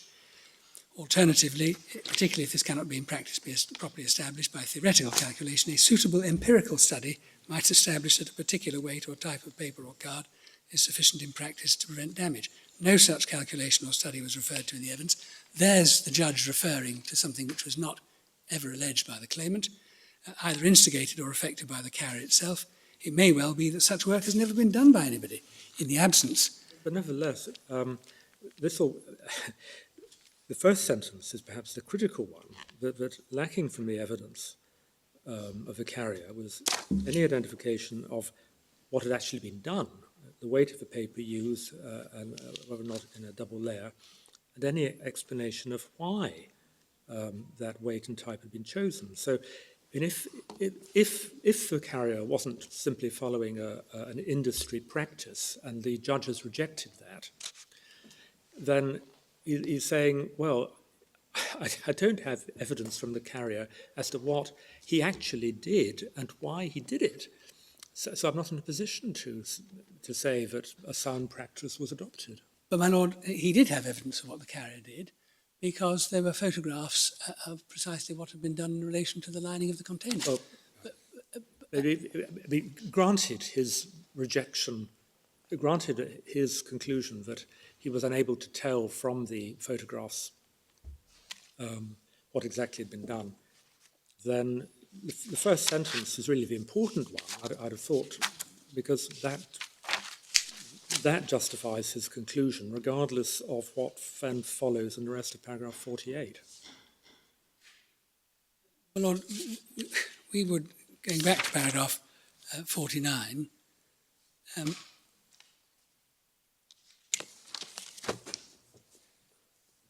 in our submission,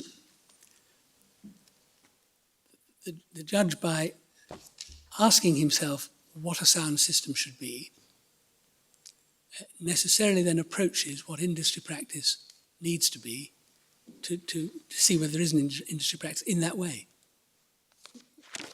What he hasn't done is said there's no industry practice at all, in which case had he said that, he wouldn't need to go through all these aspects. But what he's looking for in an industry practice, as one sees in paragraph 48, and our submission, the Court of Appeal read it entirely fairly, is this sort of need for calculations and studies. In a case where the claimants had never alleged that was necessary, and in a case, my lord, where on the joint memorandum of evidence between the experts agreed there was a practice. So that's not really a fair summary Yes, it is. of the joint memorandum, which the relevant paragraph itself indicates really rather a wide range of practices. Yes, my lord, but that in itself is sufficient, because it shows that industry practice, there are different roads to Rome. You can double paper, you can have thick paper, you can have this, that and the other, but to say that there is therefore no one industry practice doesn't mean there isn't an industry practice. And similarly, my lord, to say that the industry practice isn't anchored in these sort of materials, in our submission is incorrect. And the Court of Appeal was right to say that the first error in the judge's findings, the error in relation to sound system, has infected his findings. But, my lord, the Court of Appeal was also right to say that the judge simply didn't give any proper weight to the evidence that was before him. Not in a sort of, well, we take a different view, but the judge, without any good reason, had simply gone completely wrong. And my lord, my time is very short, but I want to take one example of that, which is in relation to the judge's cursory, very cursory decision in relation to the critical issue in the case, the double lining of the containers. And so what we say about that is this. The Court of Appeal, in their judgments, at paragraph 82 to 89,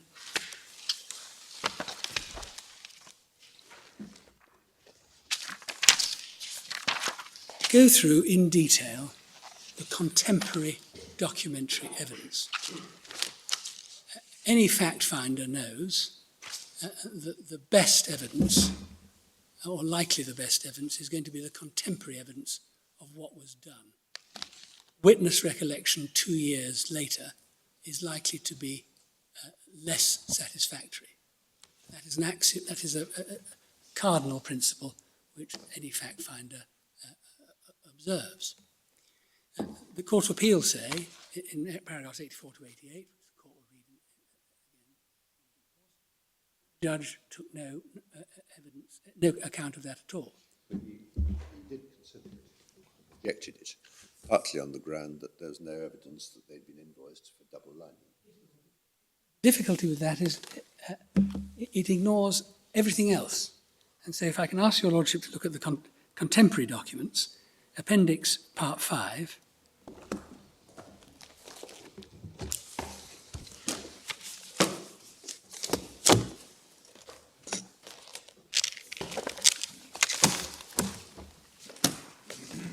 tab 4, page 1249. This is a packing list. There's one for every container. This is prepared by the stevedores. It's a necessary record in a highly documented trade to indicate what has been done. The judge makes no reference to it at all. Doesn't the judge refer to this in paragraph 23? The carrier referred to packing lists which showed a cross in a box marked Dobley. Yes, my lord, but he doesn't analyse it as part of a piece of the evidence. Because if your lordship looks down at the bottom of the box, it says Papel Craft. Yeah. There's a cross right at the bottom of the page, my lord. Yes. And then Dobley. The judge discusses this. His discussion of this issue is in principally paragraphs 23 and 24, and he refers to it there.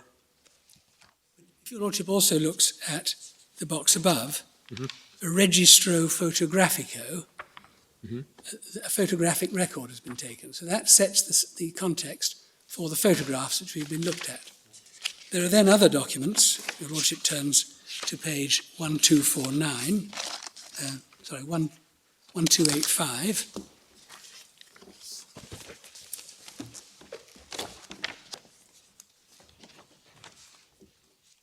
Then 1285. 1285, my Lord. There are then booking notes which refer to the wrapping of the container in empapelado normal, normal paper. That is explained by Mr. Misas in his witness statement as being double paper. And there are then generated documents, for example, 1259,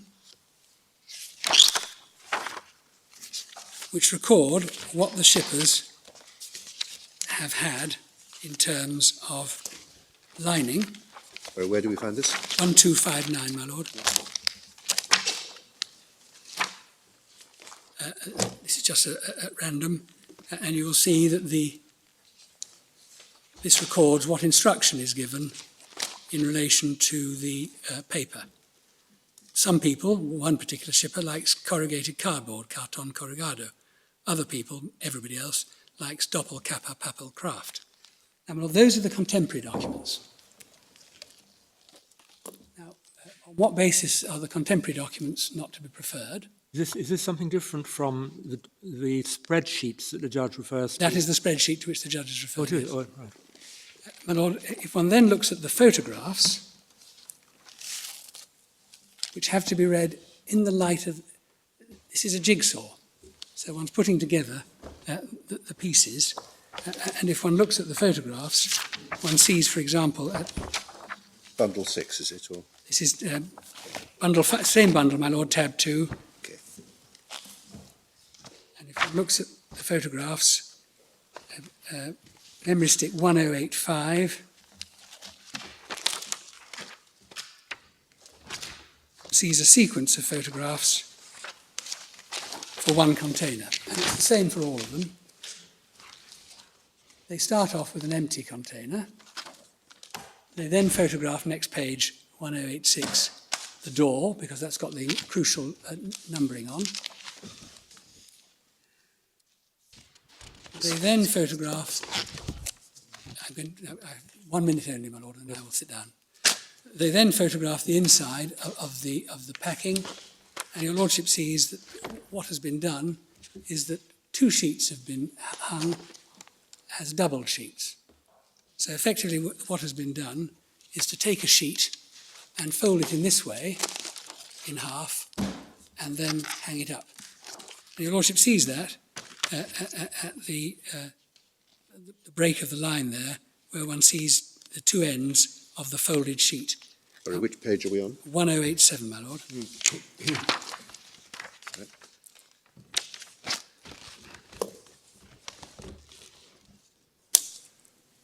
One sees the 2 ends of the folded sheet, and one has, as it were, an end of door view if one looks at another photograph, 1079.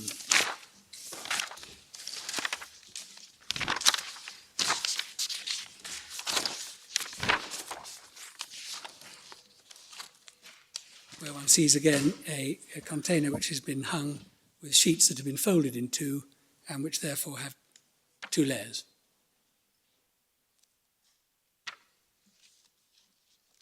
So for those reasons, my Lord, we submit, both for the reasons I've developed and for the reasons in our written case, that the Court of Appeal was entirely right, indeed was bound to intervene in the findings of fact, because the judge went, with all due respect to him, completely wrong. Unless I can help the court further, apologies for having overrun. Well, thank you very much indeed, My Mr. Rainey. submissions. Mr. Seamark, do you follow? Lord, I do have one very quick point to make. It relates You have to be very quick indeed. it won't take more than a minute. It relates to the weight of paper used. It's been said that there was no evidence at trial as to the weight of paper used. Captain Tanker's evidence was that he'd kept samples of that paper in his file and that he threw them away after he had given his witness statement, which of course was later on in the proceedings after disclosure. That document was never disclosed. For your notes, my lords, you'll find the reference to cross-examination in Appendix Part 4 at MS 657 to 658. Thank you very much. Mr. Russell. Lord, can I just say in relation to the photographs and the evidence that to take your lordships to a small sample of photographs is absolutely the sort of cherry picking of the evidence that's not a permissible exercise on appeal.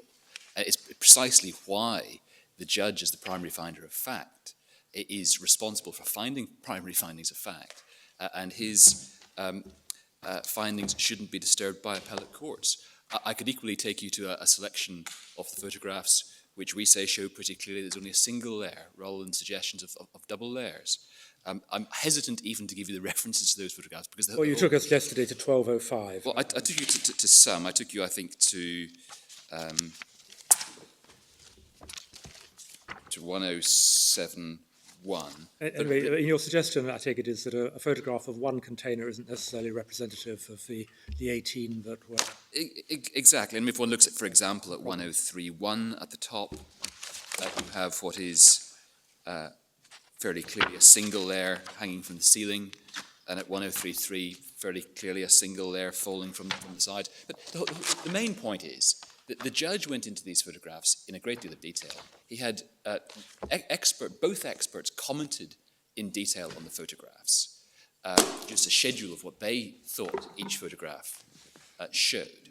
And it's simply an impermissible exercise on an appeal, let alone a second appeal, to pick up a volume of photographs and say, look at one or two of them, and that proves my point. Lord, what I want to do is pick up on a number of the points that my learned friend made, in particular some of the authorities. And I'm going to start with Glendarroch, because a key thrust of my learned friend's submissions is to say that the only burden that he has to discharge in relation to inherent vice is a burden of showing a prima facie case of inherent vice. And he says that flows from an application of the Glendarroch principles, which he says apply in an inherent vice case. Now, we say that as a matter of analysis, it can't be right that the burden on the carrier is simply to show a prima facie case of inherent vice, because the proper analysis is one of legal burdens at each stage. A legal burden on the cargo claimants, which is discharged by proof of damage, and then if damage is proved, a legal burden on the carrier to either exculpate himself by proving that there was no breach. Prima facie case is enough if it covers all the matters that has to be proved and is not rebutted, under either a legal or evidential. Yes, well, it depends what's meant by prima facie case. This is a point that I sought to take up with Mr. Rainey. Well, indeed, and it's important to look at what was meant by the words prima facie when they are used in the Glendarroch to see precisely what is being said. The Glendarroch is in volume 1 of the authorities, volume 1, part 1, tab 8.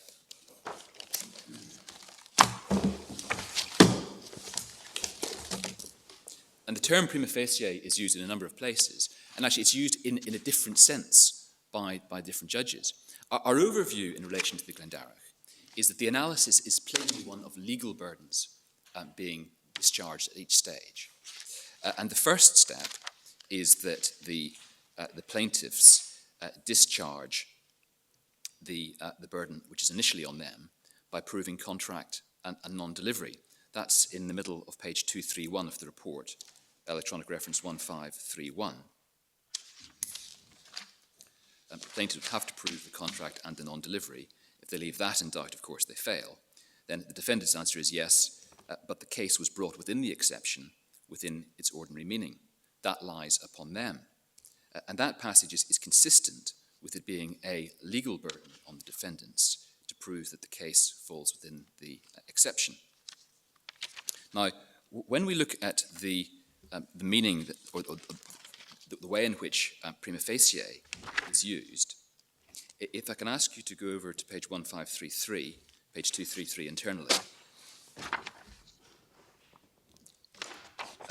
Lord Isher says in the first full paragraph, about 10 lines down, I think, therefore, that the law is clear that the burden of proving this negligence lies upon the plaintiff. Now, at that stage, he's talking about proving negligence as an exception to the exception. He says, if that be true, what's the result of this case? When the first part of the trial was over, counsel for the plaintiff proceeded to open his case. Naturally, he opened with, the goods were put on board the ship, which really was not a subject of dispute, and the goods were not delivered. That was not a subject in dispute. There he might have stopped. He had proved his prima facie case. Now, where it is said there, he had proved his prima facie case, that is not a reference to proof on any lower standard than balance of probabilities. The plaintiff had proved his case on the balance of probabilities. What is meant by prima facie case is he's proved his case subject to the carrier proving that one of the exceptions applies.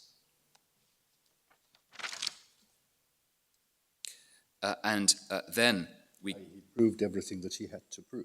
He had proved everything that he had to prove to establish his cause of action, create a sustainable cause of action, in the language of Mr. Justice Hobhouse in Terrania. And he would succeed unless the carrier succeeds in proving one of the exceptions. And probably the passage that leads to what we say is an error that suggests that the carrier must or can do less than prove the exception on the balance of probabilities is at the top of page 232.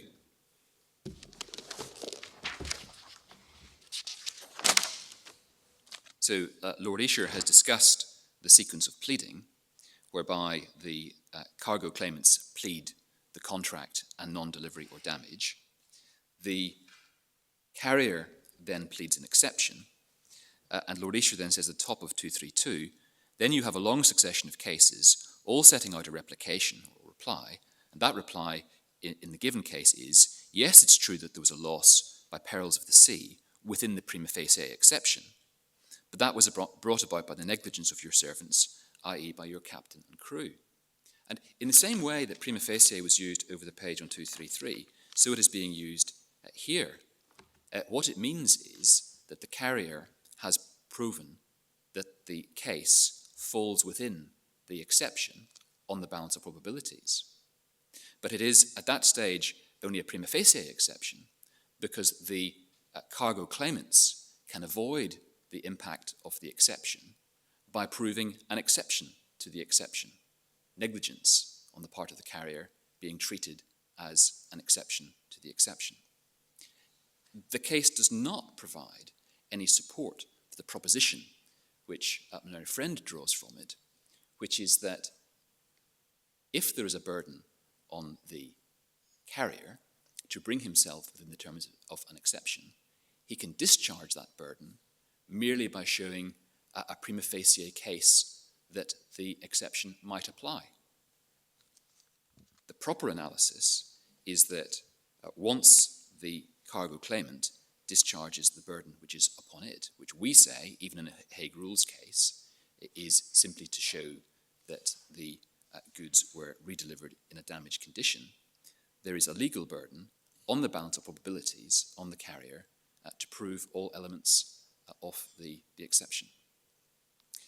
That is consistent with what is said in the judgment of Lord Justice Lopes, starting at the foot of page 1534 and going over to the top of 1535, internal 234 and 235. Question raised on this appeal is as to the onus of proof. As a general rule, it may be said that the burden of proof lies on the person who affirms a particular thing. It appears to me, in this case, that the burden of proving that the loss which has happened is attributable to an accepted cause lies on the person who is setting it up. That, in this case, would be the defendants, the ship owners. If, however, the accepted cause by itself is sufficient to account for the loss, it appears to me that the burden of showing that there's something else which deprives the party of the power of relying on the accepted cause lies on the person who sets up that contention. So again, the burden of proving that an exception applies lies on the carrier, and that must be a burden of proof on the balance of probabilities, not something lower than that. Where prima facie is used in a different sense in the case is in the judgment of Lord Justice Davey at page 238.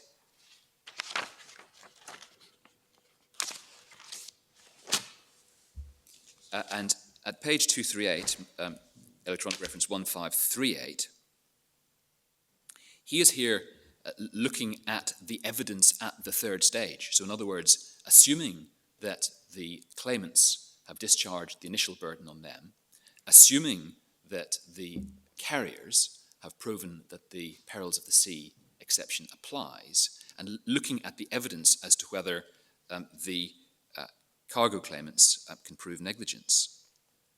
And he says, I confess I've great doubt whether the defendants had anything in substance to complain of, because there was evidence raising a prima facie case of negligence.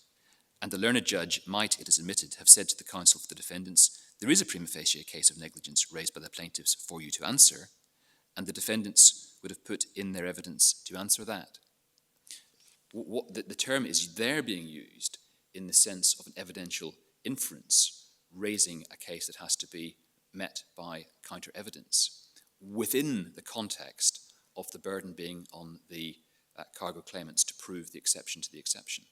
So care is always needed when looking at these authorities, when the term prima facie has been used. It's used in the judgments in two different senses, but nothing in the Glendarach, we say, supports the central proposition in Malin Friend's argument that to rely on the inherent vice exception, he doesn't have to prove the applicability of the exception on the balance of probabilities.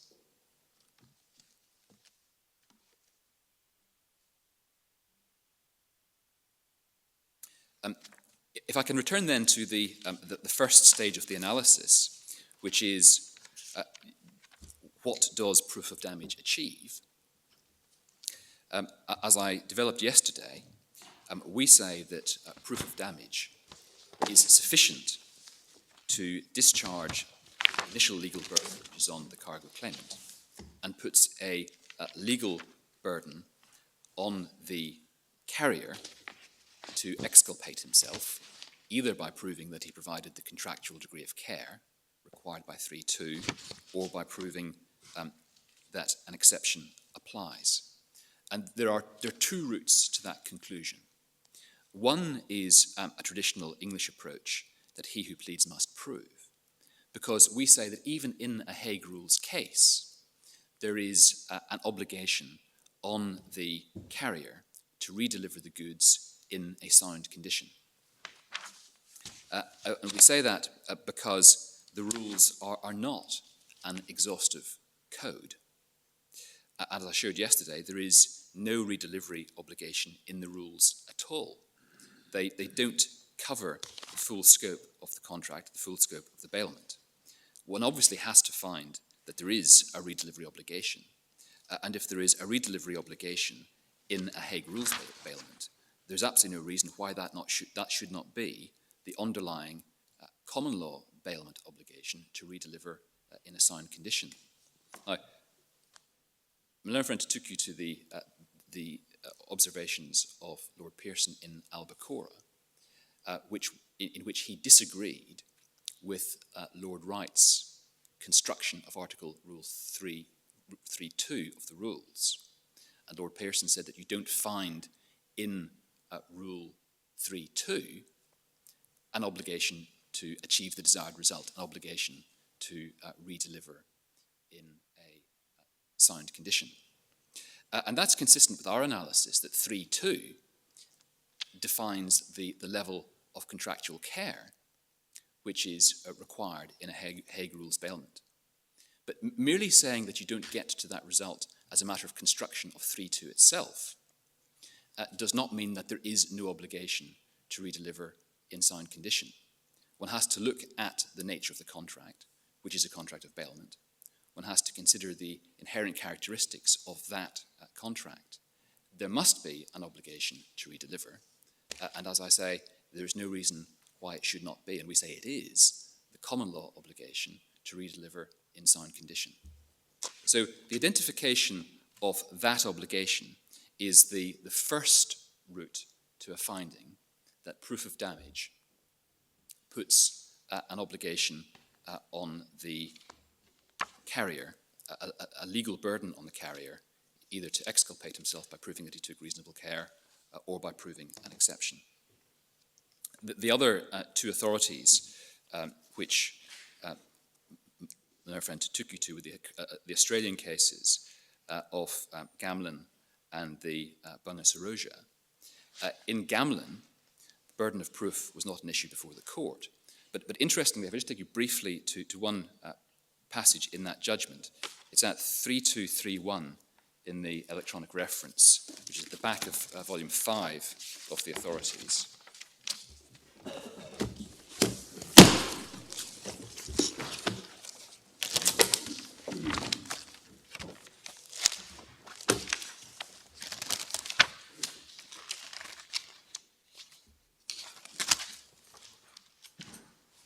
Justices Mason and Wilson, with whom Justice Aiken agreed, said at the top of the page that paragraph Q, which of course is the catch-all exception, is of the greatest assistance in the task of construction, because in our opinion, it expresses the fundamental scheme of the rules. That scheme is to impose certain responsibilities and liabilities on the carrier of goods by sea, from which he cannot contract out of, but to give him immunity in respect of loss or damage caused otherwise than by negligence for which he is responsible, save in the special cases to which he is referred. And of course, the point upon which I rely here is that if paragraph Q is the paragraph which is seen as being of the greatest assistance in the task of construction of the rules, it's highly relevant in the context of the present debate to note that it is one of the few parts of the rules which deal expressly with burden of proof and put the burden of proof explicitly, on the carrier. So to the extent that it is relevant to the current debate, we say that Gamlin is a case which is very firmly in our favour for that reason. In relation to the Bunga Saroja, that was relied heavily upon by my learned friend, but the justices in that case were at pains to point out that it wasn't necessary to consider the burden of proof, and they were expressing no findings in relation to it. The references are paragraphs 54, 155, and 233 in the judgments. It's perhaps worth pointing out that they did not speak with one mind as to whether the Glendarach principles were relevant or not. Some said they were not, and others said that they might be helpful. But the court as a whole was making it clear that it wasn't expressing any decided view in relation to burden of proof, the nature of the burdens which applied. And so you have three authorities which are relied on, in all of which the discussion that my learned friend relies on is obiter. And in Albacora sits only in the judgment of one of the lordships in the House of Lords.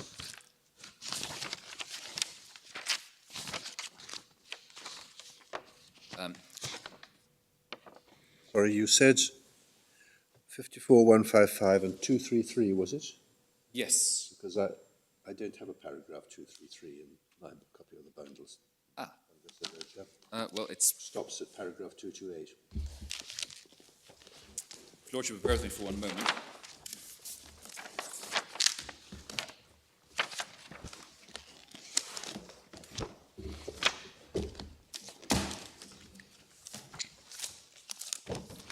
Well, I'm quite happy that you should have an email sent to other references.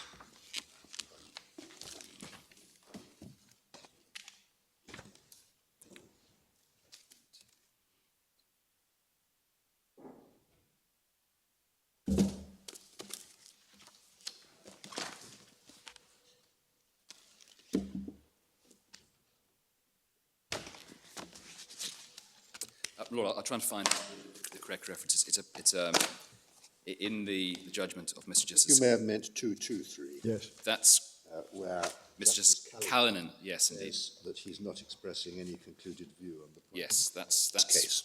I'm very grateful. That's precisely the passage I was looking for.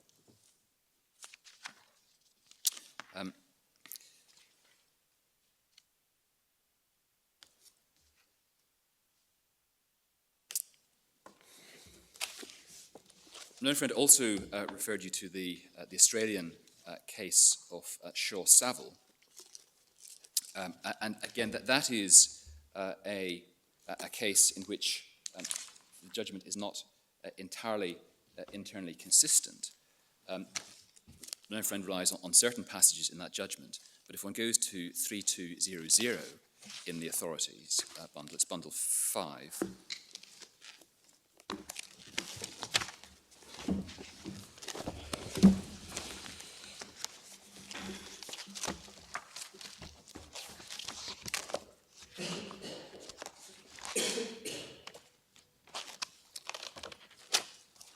Picking up at the very bottom of 3199, as Justice Hay says, as stated by the learned magistrate, the liability of the ship for goods received in apparent good order and condition is clear. It's bound to deliver them in good order and condition, unless it can be shown the damage suffered by the goods comes within one of the exemptions in favour of the ship. So certainly in relation to the first stage, the legal burden of proof being put on the carrier by proof of damage, that judgment is full square consistent with ours, our analysis. Lord, so the first route to the finding of our analysis of the legal burden is a finding that there is an obligation to redeliver in signed condition. The second route is that even if there is no such obligation, even if the only obligation is that set out in 3.2 to redeliver, one has to read the rules as a whole. And you can't have a burden at the first stage, a legal burden at the first stage, on the cargo claimant to prove a breach of Rule 3.2 when you look at the structure of the rules. Because to have that burden would render at least some, if not most, of the exceptions in 4.2 OTOs, most particularly Q. You simply can't, looking at the rules themselves, have the burden which my learned friend says you have at stage 1 and give any life to Q whatsoever. So simply a construction of the rules leads to the conclusion which we say must be right. And that's, if you like, 2A, not dependent on the signed redelivery obligation. Look at the construction of the rules. 2B, not dependent on the construction, on the redelivery signed redelivery obligation, is the special vigilance with which the law treats bailees. I took your lordships to the various authorities yesterday, which suggests that even at the common law in bailment, the principle is broader than one dependent on a signed obligation. That's what I wish to say about the first stage. Briefly, in relation to inherent vice, the fundamental flaw in my friend's argument, or one of the fundamental flaws, I should say, it was in his analysis of what constituted the contemplated carriage in this case. And he said that the contemplated carriage, for the purposes of Lord Reid's definition, was carriage in an unventilated container, and then carriage in a lined container.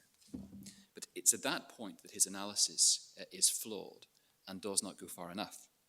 Because what the contemplated carriage in this case was a proper and careful carriage in a lined container. That is the standard that is required by Article 3, Rule 2. And it's not enough for the carrier to say, well, you wanted carriage in a lined container, there was some lining, that's sufficient to throw the burden back onto you in some way. What was contemplated was that the carrier would properly and carefully carry coffee in a lined container.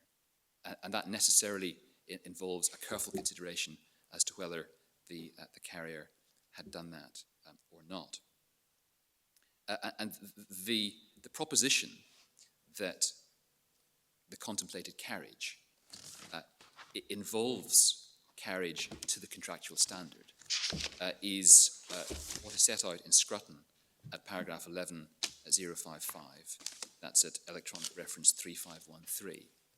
And that definition of inherent vice and what's required in the consideration of it has been in Scrutton for many editions, going back to we think the 18th edition, 1974. There's been no suggestion that it's wrong.